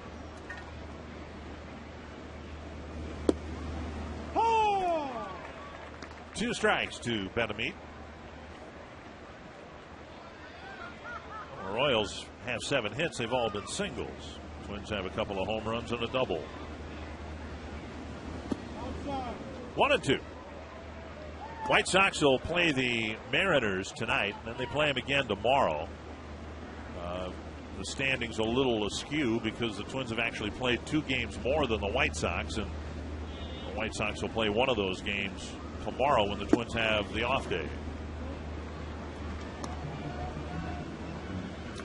Twins trying to wrap up a 6-1 road trip, and then of course the big road trip coming up. The next one, 4 games in Tampa, 3 in Cleveland, and 3 in Chicago. Toward the hole, and it'll go through. Betemit has a 1-out single, and it's another Kansas City single against Brian Dunsing. Yeah, Betemit, hitting very well from both sides of the plate. Came into the game hitting .350, getting more playing time now. There you see the Twins and White Sox actually even in the win column. The Twins have played 2 more games, 2 more losses, and things broke right if the Twins won here today. If the Mariners won the last 2 in Chicago, the Twins would open up the homestand Friday night against the Mariners in first place. But the White Sox tough to beat generally, and particularly so at home. 1-0.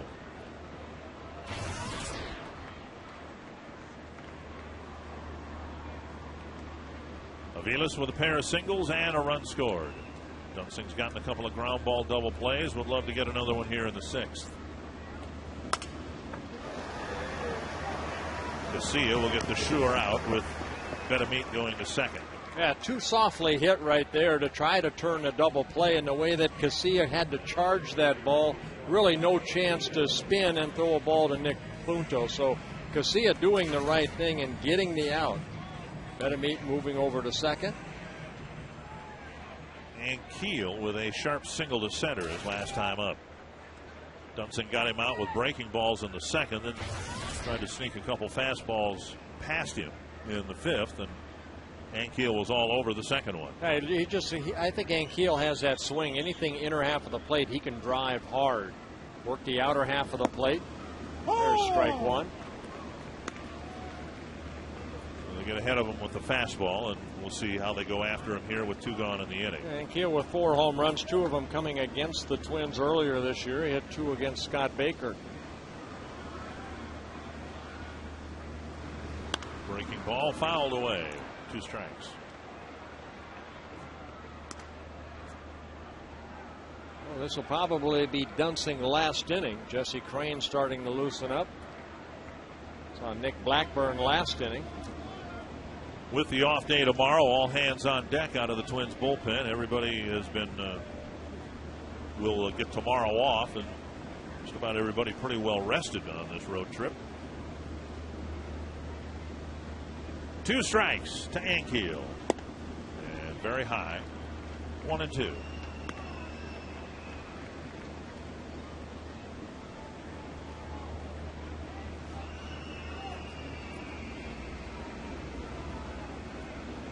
One and 2 to Rick Ankiel.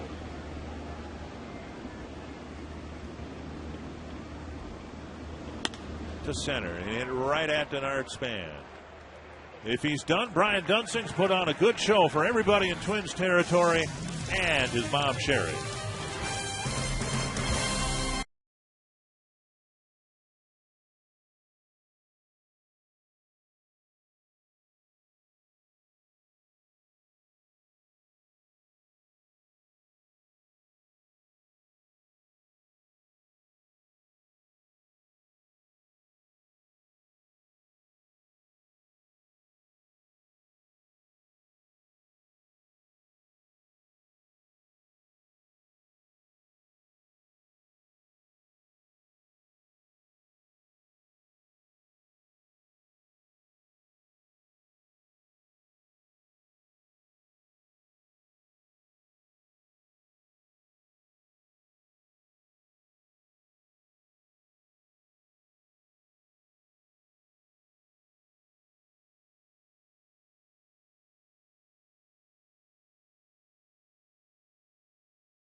Span single to lead off the ball game. Mauer's double. It was Delman Young's 3-run home run in the 3-run first inning.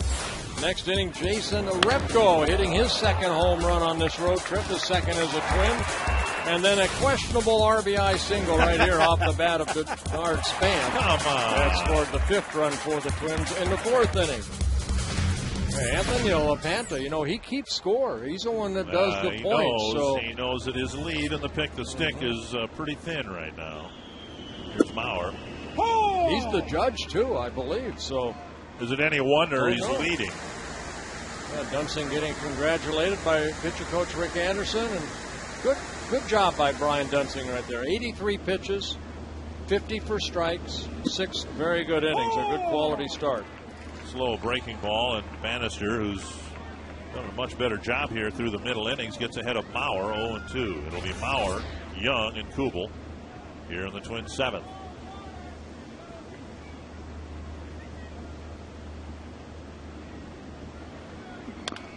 Fouled off his front leg. Still 2 strikes. Yeah, the last hit that Bannister gave up was in the 4th inning on that questionable call over the glove of Betamete at third. A good quality start, and that's one thing that the Twins try to do, and they've been very successful when they have quality starts, 42-11.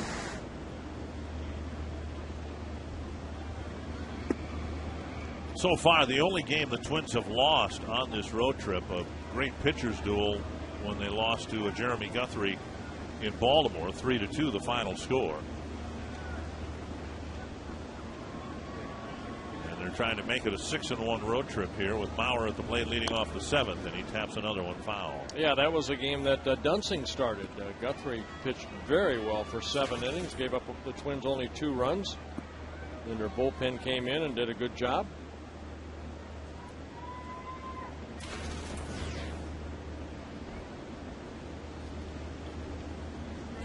One and 2. And Mauer squirts it. Fair down the line, and he's aboard with his second hit. Didn't hit it particularly well, but Betamete couldn't reach it, and the leadoff man is on in the 7th. That's kind of an ugly hit right there, but my goodness, this man can hit. Look where this pitch is right here, down and in, and Joe with that inside-out swing. A lot of spin on that ball. Benamit goes over. He can't get it out of his reach into that left field corner. And Maurer with a base hit. The Twins get their 11th hit of the ball game, and Brian Bannister's afternoon is done. Had a rough start, but took the game into the 7th, and now he'll give way to the Kansas City bullpen.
Of record on the losing side. Brian Bullington coming up for the second time this year, just getting called up today, making his 4th appearance. Guy that has some major league experience with the Pirates, the Indians, the Blue Jays. And Young on the first pitch lifts it to short left. Betancourt with the catch, and Young quickly gone for the inning's first out. Yeah, so from Brian Bannister to Brian Bullington. And I don't think they have Brian Bass on their roster anymore. No, but they spell the Brian different. Okay. Brian Bannister, B-R-I-A-N, and Brian Bullington is B-R-Y-A-N. That's why when you sign autographs, you always say to Brian, you always ask him, how do you spell it? Uh-huh. They say I-T. Strike one to Jason Kubel, looking for his first hit. Yeah, Bullington, a big man, 6'10", excuse me, 6'6", about 210. He was a #1 pick by the Pirates back in 2002 out of Ball State University. Actually drafted by the Royals out of high school, out of Indiana, but decided to go to college. Royals optioned Victor Marte out. He'd had several rough outings, including in this series. And Bullington hadn't pitched in a few days, and that, as much as anything else, I would imagine, is why he's here. A fresh arm for Ned Yost to go to after the bullpen had to pitch most of this series so far, and not very effectively. Bruce Chen went 5 1/3 innings last night. Zach Greinke went 4 innings the night before. And now Kubel walks. First and second, one away. You can set your compass due north Thursday nights on Fox Sports North. Bill Shirk and Laura Schara take a look at the stories and adventures of outdoor enthusiasts in the upper Midwest. Due north, outdoors, Thursday at 6:30, only on Fox Sports North. First and second, one down, and here's Michael Kanier.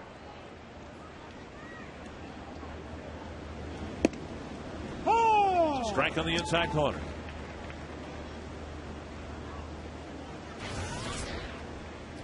Michael with a single.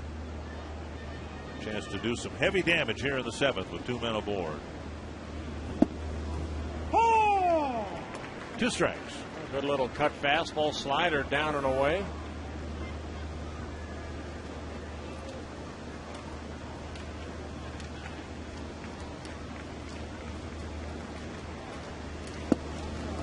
1-2. Twins leave for the Twin Cities after the game. The Royals stay here. They open up a 4-game series with the Orioles tomorrow night.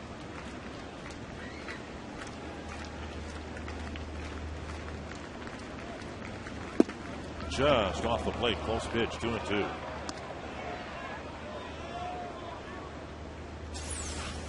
Bullington with that fastball, little movement on it. 2-2 to Kadire. That's down the right field line. A foul ball and on the warning track. If the Twins can pick up a win here today, their record within the division will improve to 27-15. There's only one other team in the division with a winning record, and it is not who you would think. It's not the Chicago White Sox. It's not the Detroit Tigers. It's the Cleveland Indians, who are 20-18 in the American League Central. And another foul back by Kadire. Oh, he got a slider right there. He should have hit hard somewhere. Just fouled it straight back. Yeah, most importantly, if the Twins win here today, too, they're back to 500 on the road, and that's what they'd like to end up at the end of the season, 500 or better, and then win at Target Field. Swing and a miss. Kadire's gone on strikes. 2 away. Big curveball right there, and Kadire a little bit ahead, and Bullington picks up a strikeout. That's where you can use that breaking ball as an off-speed pitch. Kadire committed a little early and swinging through it.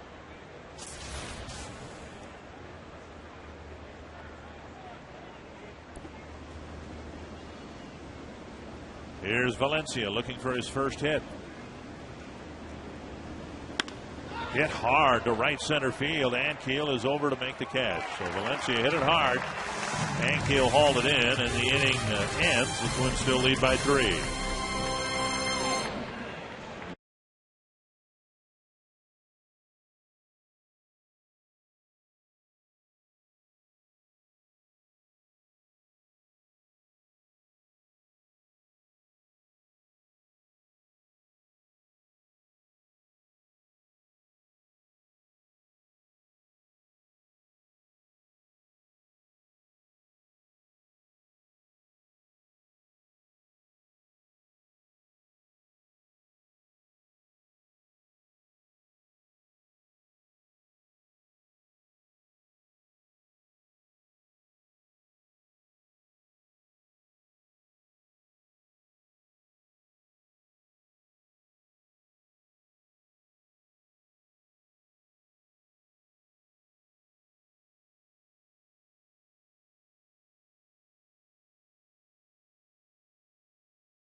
Blended frappe. McDonald's, I'm loving it. Buy Toyota. There are many reasons to buy a Toyota, and now's the perfect time to get yours during Toyota's national clearance event. And by the fast, reliable, secure, heavy-duty internet from Quest.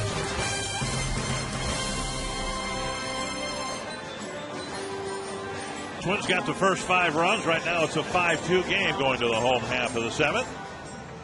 And Jesse Crane picks up the game from Brian Dunsing as we begin the bottom of the 7th inning. Yeah, Jesse pitched an inning and a third of shutout baseball last night, threw 16 pitches, 10 for strikes. So good job by Brian Dunsing. He pitched 6 innings, gave up 8 hits, but 5 of those hits came in the 5th inning when the Royals put 2 on the board. And they were all singles. Brian Pena, Yudesky, Betancourt, and Scott Posednik to face Crane here in the 7th inning.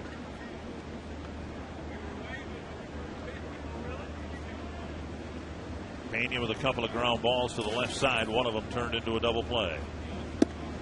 97 miles per hour, the gun says. Strike one. Ron Kolpasek.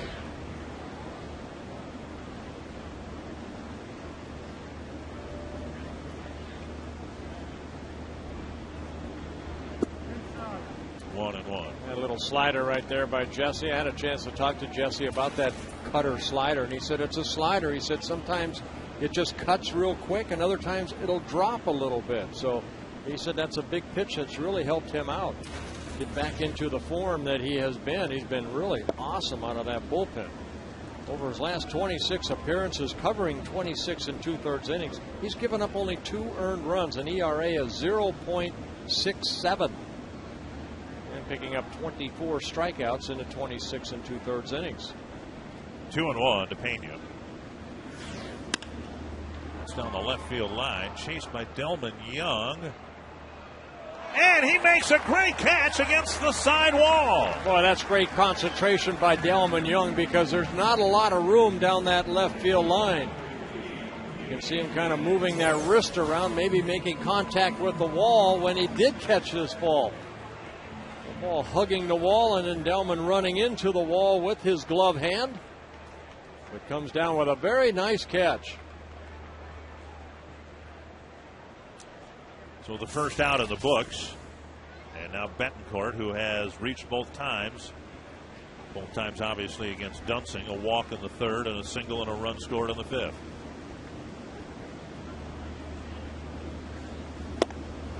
Way out in front, strike one. Yeah, that's that slider right there. You know, you can understand, I guess, if you're someone who's never played like me, but if whether you throw 95 or 97, whatever Crane's top speed is, and here in Kansas City, I guess it's 97. That one 98. If you're a hitter, you have to respect that, right? I mean, you've got to be prepared to hit something that's coming at you, and then the cutter or slider is bound to make you get out in front and off balance. Yeah, Jesse really doesn't have a changeup per se. He'll use that curveball as a changeup. That's a good off-speed pitch, but you know, the fastball is hard. There's the curveball right there that misses. I think all hitters, you sit on the fastball, then make the adjustment. 1-2 to Betancourt. I would like to have had this gun when I pitched. I might have thrown 90.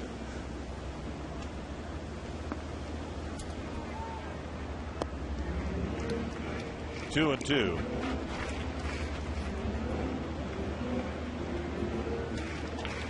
Betancourt, the number 9 hitter, and then Posednik, the leadoff hitter.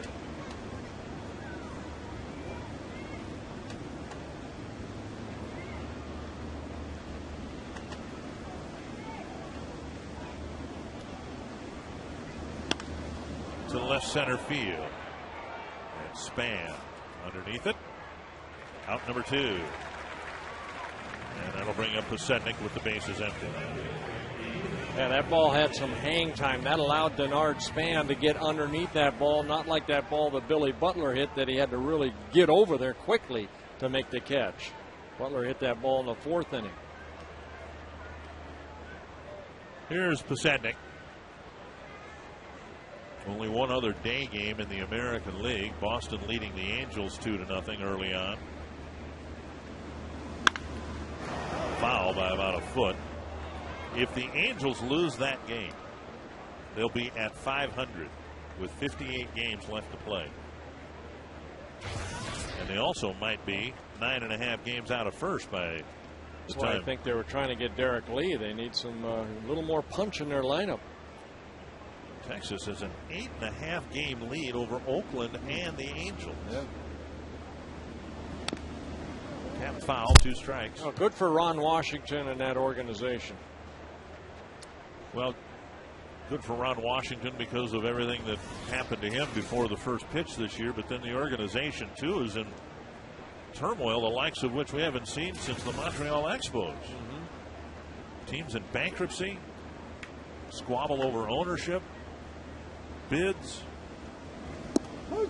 And Crane freezes Posednik, and it's a 1-2-3-7 for Jesse Crane.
And Jason Repko is homered, dropped a bunt single, scored a couple of runs, and there's strike one. Yeah, Bullington coming out of the bullpen did a good job retiring four of the batters, or excuse me, the 3 outs to get out of that 7th inning for the Royals. Starting here the 8th. Another one in the dirt. It's 1-1.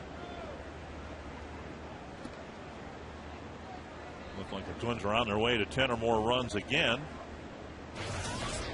But they've been stuck on 5 for a while. And Repko has his 3rd hit. A leadoff single here in the 8th inning. Yeah, Bullington gives his first hit of the ball game. Repko swinging a hot bat.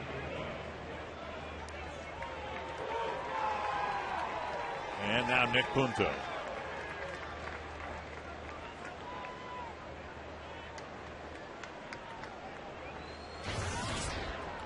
Punto a single in 3 trips.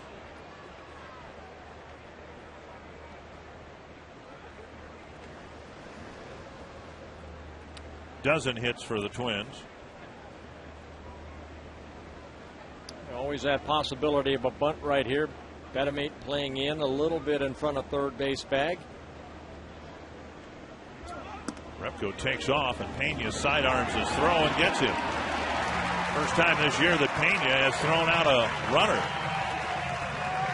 First stolen base attempt for Jason Repko. And Pena came out and did the old Thurman Munson right here, kind of a sidearm sling. But the ball going right into Betancourt's glove. As Betancourt kind of comes a little bit right into the sliding Repko for the first out. And Punto drops down a bunt. And Betamate can't make the play. Punto pulling his left hamstring, or holding it as he crossed the bag. Punto sprinting across the bag, and as soon as he got to first base, he grabbed the back of his left leg.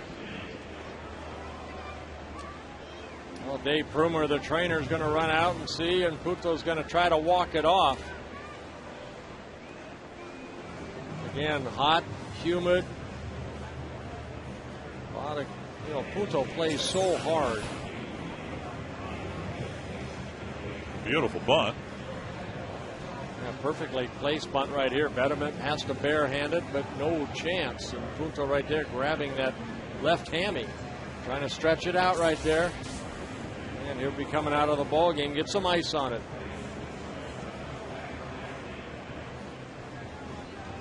And so Punto comes out. Hardy was, it was Hope going to get the day off, but he'll come in and take over at short and replace Punto on the bases here in the 8th inning. So a pair of hits here in the 8th inning. Repko with a single, but he's thrown out trying to steal. And now Punto's bunt single results in him leaving the game. Span has 3 hits. Lined out his last time up.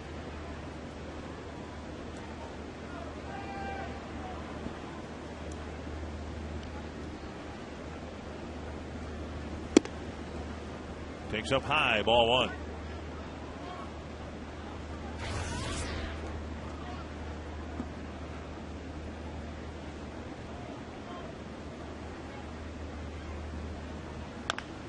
Pulled foul. Again, the Twins have an off day tomorrow, and that might help Punto in his attempt to not miss any time with a hamstring strain, pull, whatever it is.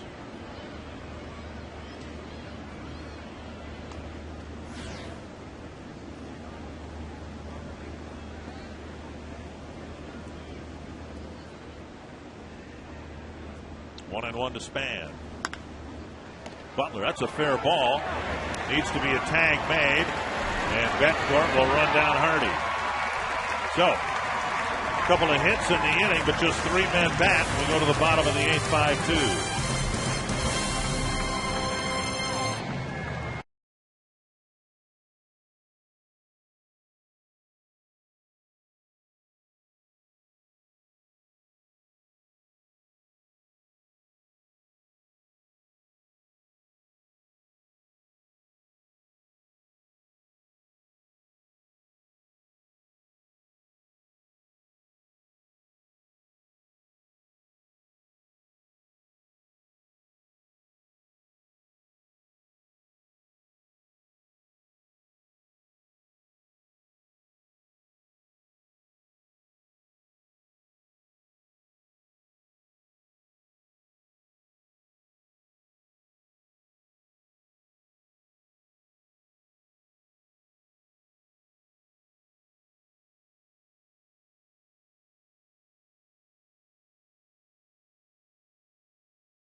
this sweep as they lead the Kansas City Royals, and we're going to break it all down on Quest Twins Live with the Toyota postgame wrap. Delman Delights, he hit a 3-run home run in the top half of that first inning now with 79 RBIs on the season.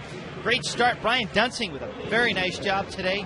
He goes 6 innings, surrendering just 2 runs, 8 base hits all game long. And we're going to have a trade deadline poll where the fans are going to be able to send in their input with the trade deadline coming up in just a few short days. All that more with Anthony and Ron Coomer on Quest Twins Live. Dick? Thanks, Robbie. Willie Bloomquist will lead off the 8th inning against Matt Guerrero. Yeah, Matt's only pitched 1 time on this road so far, and you have to go back to Saturday when he had 1 shutout inning against the Baltimore Orioles. So Matt making his 46th relief appearance. The Twins want to make sure that Matt, as the season goes on, doesn't get overused. And Matt getting some work in out in that bullpen, but just his 2nd appearance on this trip. 1-1. Guerrero, usually a guy the last 3 seasons, he's averaged about 73 appearances per year. 79 a career high last year.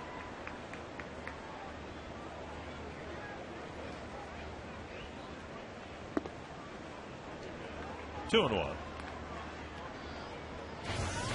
Thankfully, there have only been a couple of short starts since the All-Star break to keep the likes of Guerrero from being completely beaten up. Now 3-1. Guerrero and the bullpen went into the All-Star break kind of running on fumes. Slowly came out of the break, going just 3 innings, but by and large now the Twin starters doing a much better job of getting the game through 6 and beyond. 3-1. Pop straight up. And whoever wants it can catch it. And it's Casilla, 1 away. Talked a little bit about this earlier, but a big event coming up tomorrow night. Here's Denard Spann with some information on the upcoming Twins and Pins. Join me, O-Dog, and other current Twins players on July 29th for the Twins and Pins Charity Classic. Throw some strikes to help the fight against autism and support the Friends of St. Paul Baseball and one fun night of bowling. To register to play at the Brunswick Zone bowling lanes on July 29th, visit www.twinsandpins.com. And you can still do that even though the event's tomorrow. It starts at 7 o'clock. The bowling begins at 7:30. You got a silent auction, an awards reception, and it should be a fun night, and a lot of notable Twins people will be there. So a drive to left and a base hit for Butler. So a 1-out single gets Butler aboard here in the 8th. Yeah, Butler picking up his first hit of the ball game, and the Royals getting their 9th, and again, all of them singles. That'll bring up Jose Guillen.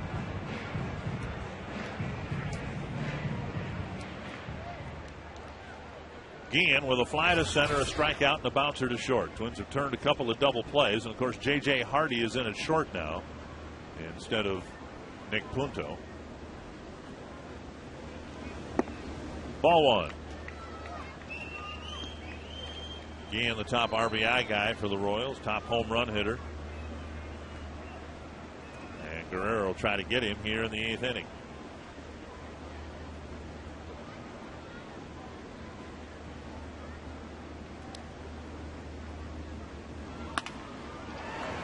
Great stop by Hardy, and he throws it away. Tried to backhand it to Casilla. And it would have been an incredible double play, and instead the Twins don't get it out. 2 men aboard for Wilson Betemit. Oh, what a great effort right there by Hardy, trying to backhand it. I don't think he got a good grip on this baseball. Look at this little short hop right here. Hardy diving to his left, and then the flip a little bit too high for Casilla. They'll charge Hardy with an error, but boy, what a great effort right there. Taking a base hit away from Jose Guillen. Guillen reaches on a fielder's choice. The error made at second base, and Betemit comes to the plate representing the tying run. Meyer pinch running for Jose Guillen.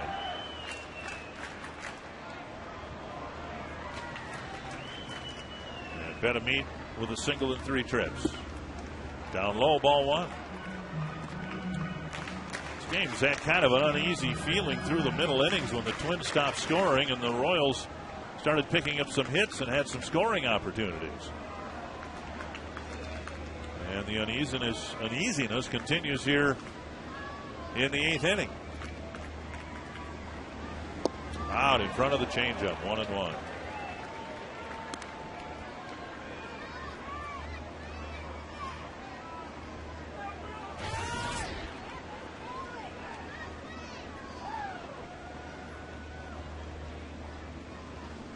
Betamit singled with 1 out in the 6th against Dunsink. That has a right-handed batter. A little bit low, and it's 2-1. Ron Copa behind the plate. I think we've shown this 4 or 5 times now. He does not call that low strike. Jose Mahar is warming up. 2-1. 3-1 with Aviles on deck.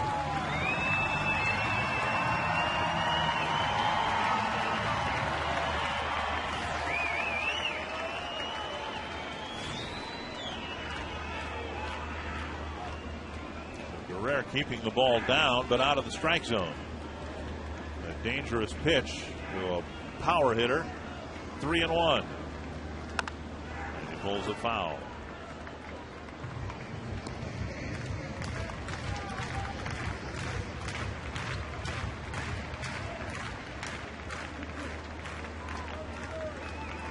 Butler at second, Meyer at first, 1 away here in the 8th.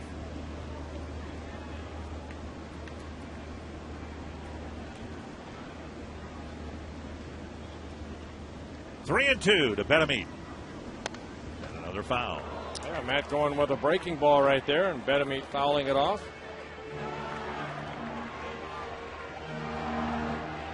For Betamit, 2 of his 4 home runs have come against the Twins in Minnesota. He hit 2 back on June 10th.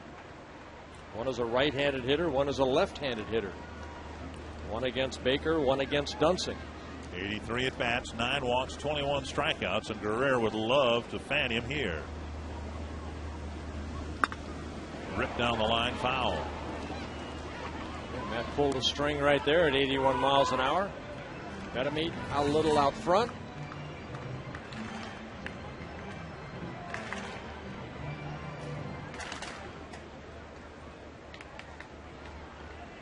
.83 at bats. He's yet to ground into a double play. He's due.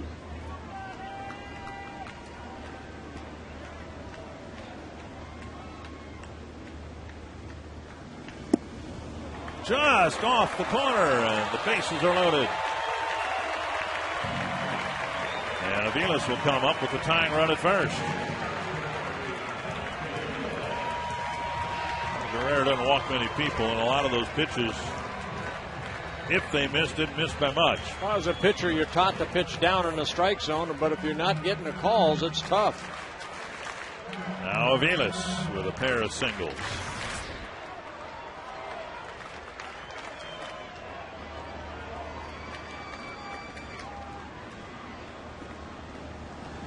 Popped up, foul, and out of play. So the Royals putting together a rally here against Matt Guerrero. Butler with a solid single. A hard ground ball, eventually an error charge to Hardy. Now a walk filling the bases.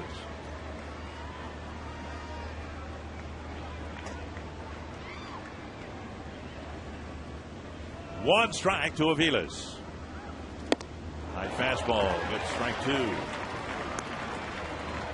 Yeah, Aviles has always been a very good hitter. He went through the Tommy John surgery last year. Just a lot of playing time. 2 years ago for the Royals, he hit .325 in 102 ball games.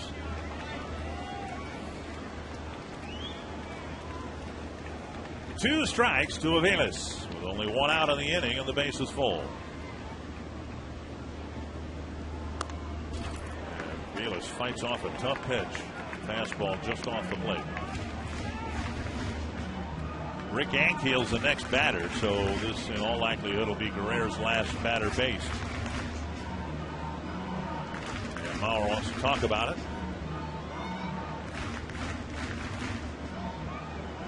Benamit at first.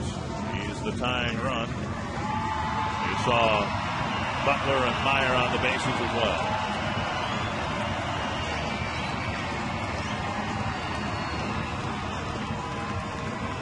Twins had a 5-0 lead. Royals got a couple in the 5th.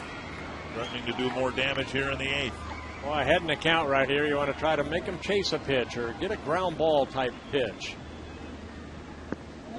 Did he go? No. A close check swing, and it's 1-2. Well, they went to the slider down and away. And Aviles very close.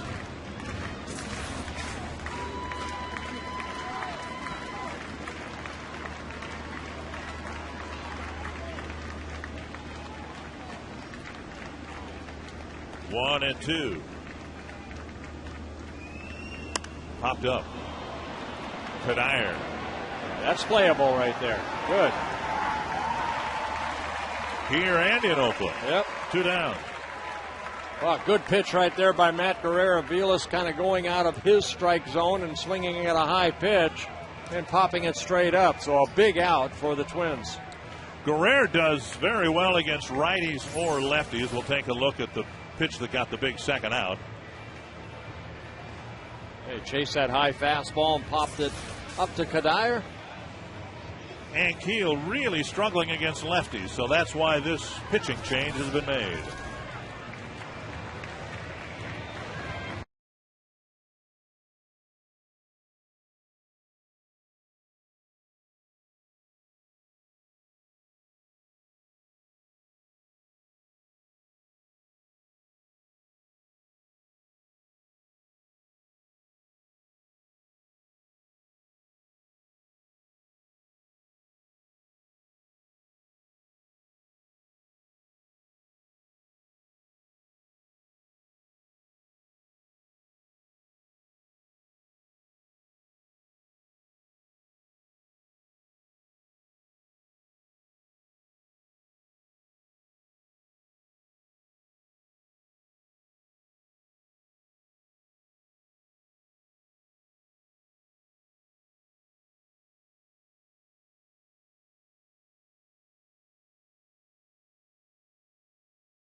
Here, 2 singles in 23 at bats, and that's why Maharis was brought in here to try to get Ankiel and get out of the inning. Jose Maharis worked in last night's ball game. 1 inning, 1 shutout inning, had a couple strikeouts, threw 18 pitches, 12 for strikes.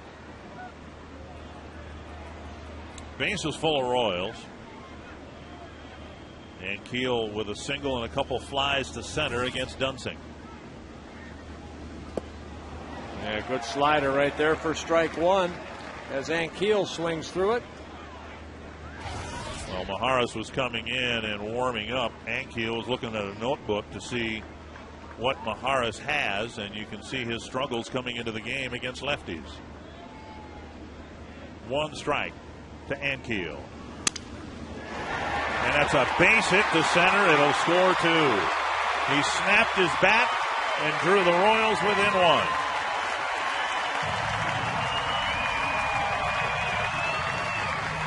Tying run at third with 2 away. Well, he swung at the slider, then they tried to fastball away, and Ankiel, right off the end of the bat, hits it up the middle into center field. So a good swing right there by Ankiel, picking up a couple RBIs, and it's a 5-4 ball game. And the tying run at third, 2 away, and here's Brian Pena, who is 0 for 3.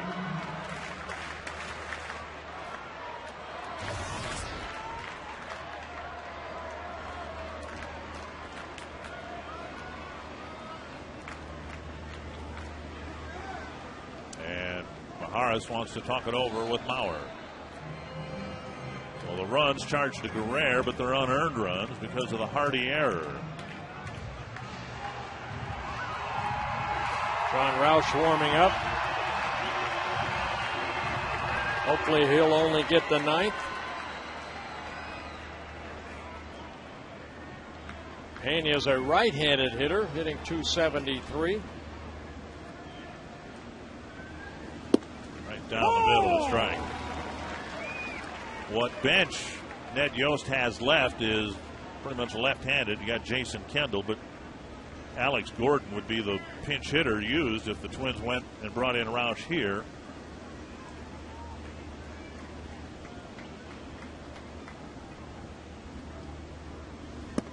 Up high, 1-1.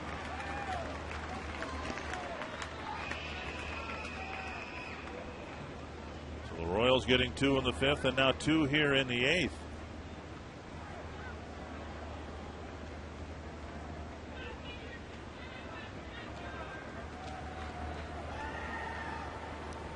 One and 1 to Brian Pena.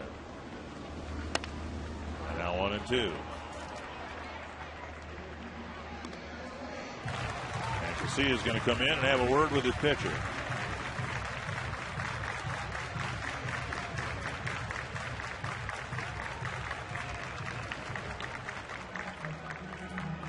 Well, this is a 4th series between these two teams, the 12th game, and every time the Twins in each series won the first 2 ball games. So they'd like to get an out right here and maybe sweep the Royals for the first time this year. Benamit's at third. He's the tying run, and the count 1-2 to Brian Pena.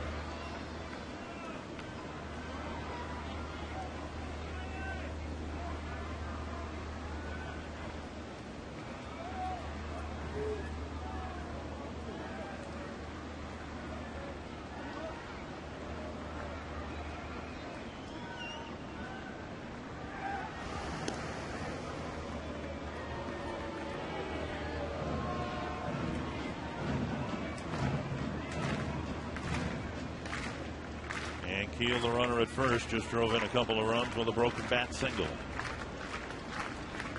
10 hits for the Royals, and they've all been singles, but they bunched them together to jump back into the game. 1-2 to Pena. Now foul back with a breaking, or I guess it was a fastball. That was a fastball, yeah.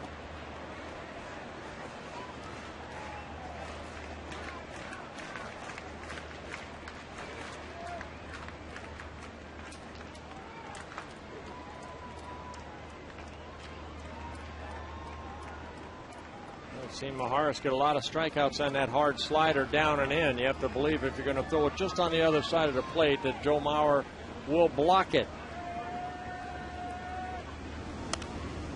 And a piece of it flipped into the seats. Yeah, that was a slider right there.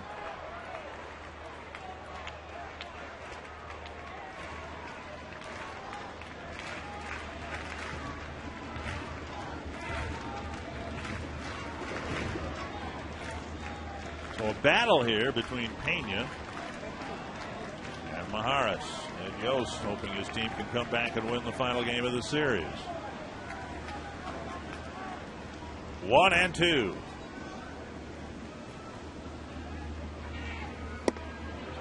Two and two.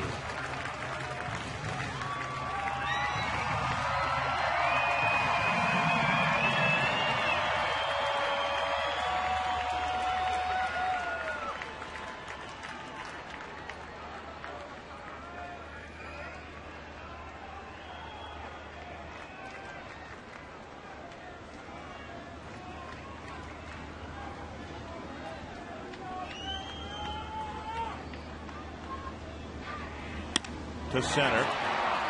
Span is there. A long inning. The Royals get a big 2-out hit. They pulled it within 1 as we go to the 9th.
hot, humid afternoon. Beautiful day for baseball.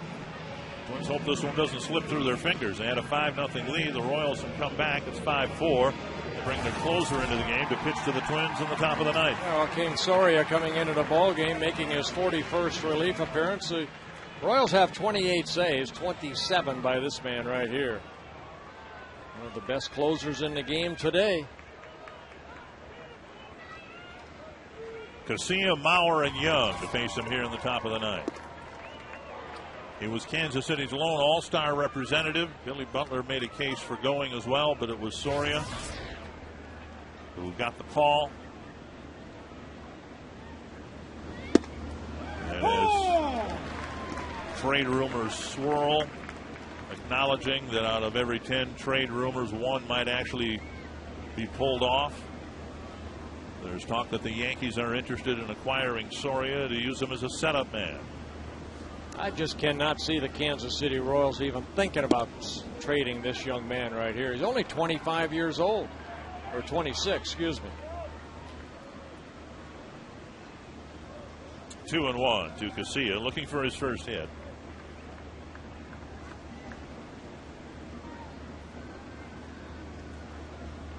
A high pop-up short right field. Bloomquist staring right up into the sun, makes the catch, one away.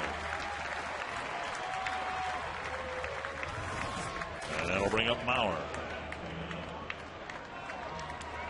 You'd have to get an awful lot in return, I would think, to even think about trading this guy. This is a franchise that needs to rebuild a fan foundation, and I'm sure Dayton Moore is quite well aware of how the fans would react to trading their only all-star player.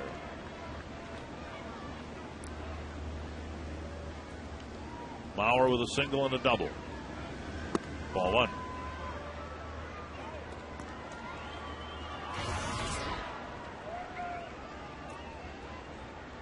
Mauer wants to keep him in this division.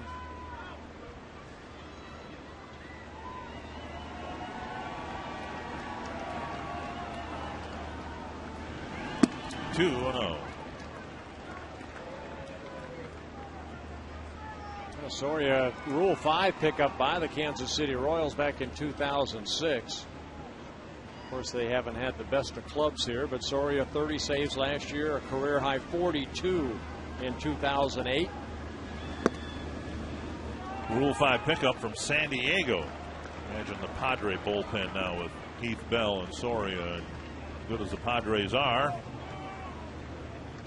obviously it'd be a whole lot better if the Royals hadn't claimed him. Padres have the best record in the National League. 3-0 to Mauer, and he takes ball 4. So a runner is aboard now for Delman Young. Back in the first inning, Delman Young set the tone for the game with a long home run. Yeah, Jimmy John's player of the game, Delman Young, his 14th home run of the year, gave the Twins an early 3-0 lead. Then defensively, making a very nice catch. Delman with a home run, a single, 2 for 4, and that was a wild pitch, and Mauer will go to second base. Yeah, Soria slipped on the mound when that left foot hit the mound area.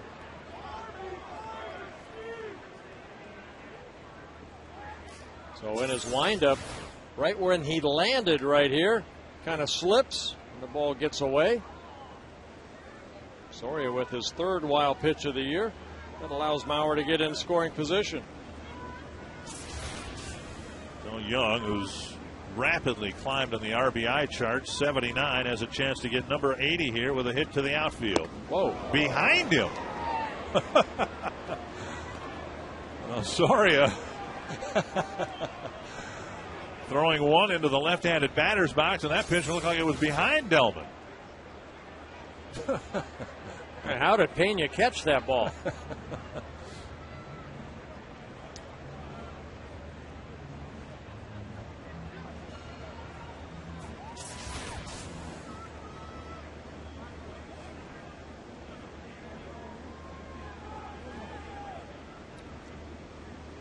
Now he'll paint the corner down and away with a fastball. Base hit to center. Maurer held up momentarily. He'll be held at third. So Young gets his third hit, a sharp single to center. And the Twins trying to get an insurance run here in the ninth. Well, the first pitch was where Soria slipped and the ball ended up, a wild pitch. And then the next pitch is behind you, and Delman Young, he hung in there. A breaking ball hits it right back up the middle. Maurer scoots over to third. So Delman again continues to swing a hot bat here in the month of July. Jason Kubel hasn't particularly enjoyed the hit fest here in Kansas City. This will be a good time for his first one here today. He takes strike one. Kubel held out of the lineup yesterday, and on Monday night got one hit that drove in a couple of runs, but he went 1 for 5 with a couple of strikeouts. Trying to get one to the outfield deep enough to get Maurer in. 1-1.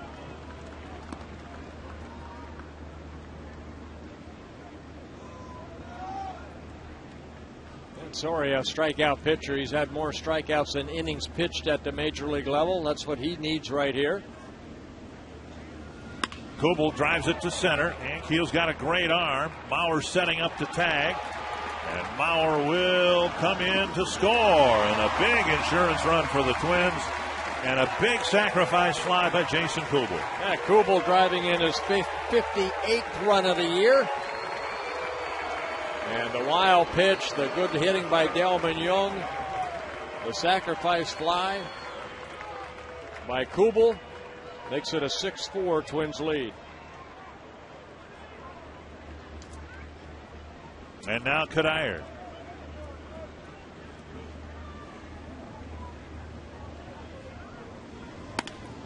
Bouncer to short. And that ends the inning. But Maurer draws a walk. The wild pitch moves him to second. A hit and a sacrifice fly later. And it's a 2-run lead.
Early 5-0 lead, but in the bottom of the fifth, 5 straight singles, thanks to a double played ball, but only 2 runs scored by the Royals, and they scored 2 more in the bottom of the 8th, and the Twins added 1 more insurance run, hopefully, here in the top of the 9th. John Roush coming out of the bullpen looking for his 21st save of the year, and his first save since the All-Star break. Pitched the 9th inning in last night's game, gave up a base hit, started a double play himself, and faced just 3 men in the inning, and the hope is with the lineup going, the starting rotation on firmer footing now that the Twins can get their closer going and get him into a rhythm where he might pick up 3-4 saves over the course of a week. All right, threw only 8 pitches last night, 5 for strikes. He'll face Betancourt, Posednik, and Bloomquist with Alex Gordon available. Chris Getz and Jason Kendall also bench players for Ned Yost. Betancourt, a walk, an RBI single, and a fly to center. And a first pitch strike.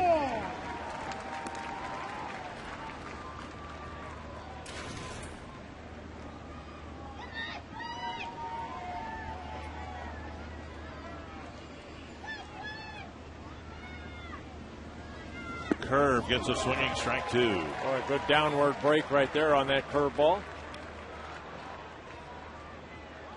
Roush, a closer that has 4 pitches. That's the curveball right there. Let's see the bottom drop out of it. He'll mix in a slider, the fastball, and a changeup.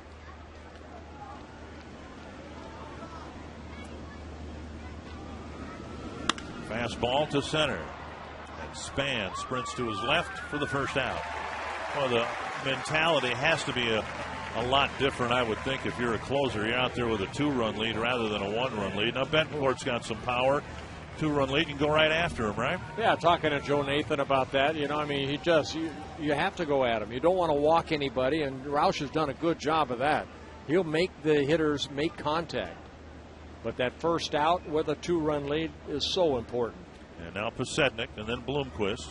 And Pasednik got a base hit against Roush in that 9th inning last night, but then the double play off the bat of Kendall ended the threat. And a first pitch fastball at 93 for strike 1.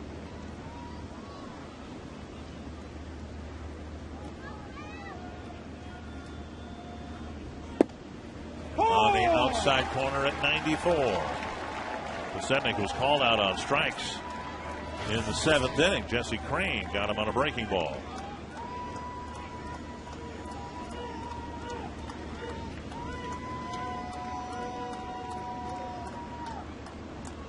Oh, 0-2 to Pasednik.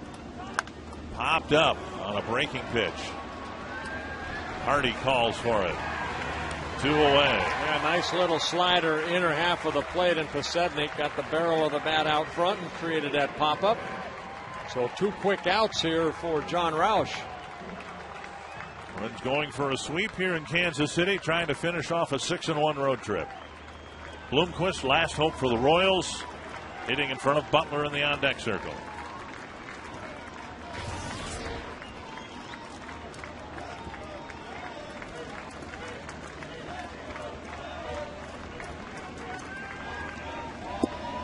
Pitch strike. Roush 7 pitches, 7 strikes.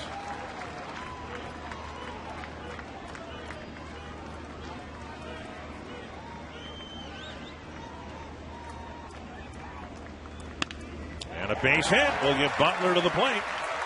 A breaking ball, and Bloomquist spanked it to left. Yeah, Bloomquist picking up his 2nd hit of the ball game. Another single. Just left this ball up right here, and Bloomquist opening up and hitting it sharply out to left field. It's Butler, and then remember Ned Yost lifted Jose Guillen for Mitch Meyer as a pinch runner in the 8th. So if this game should go beyond this at bat, it's Meyer in the ball game and not the top home run hitter for the Royals. Nothing but strikes for John Roush as he clips the outside corner.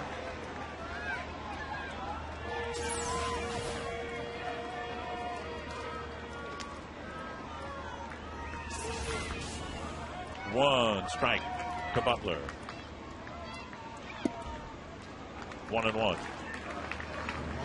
What's wrong with John Roush? He threw a ball. Adjust the machine. Not too much. Keep it down around the knees.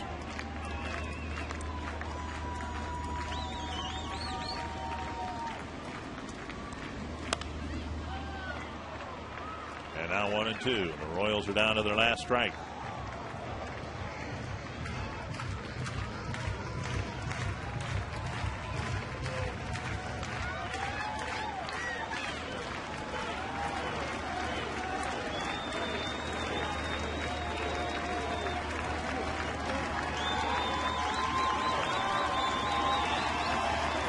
Two to Billy Butler.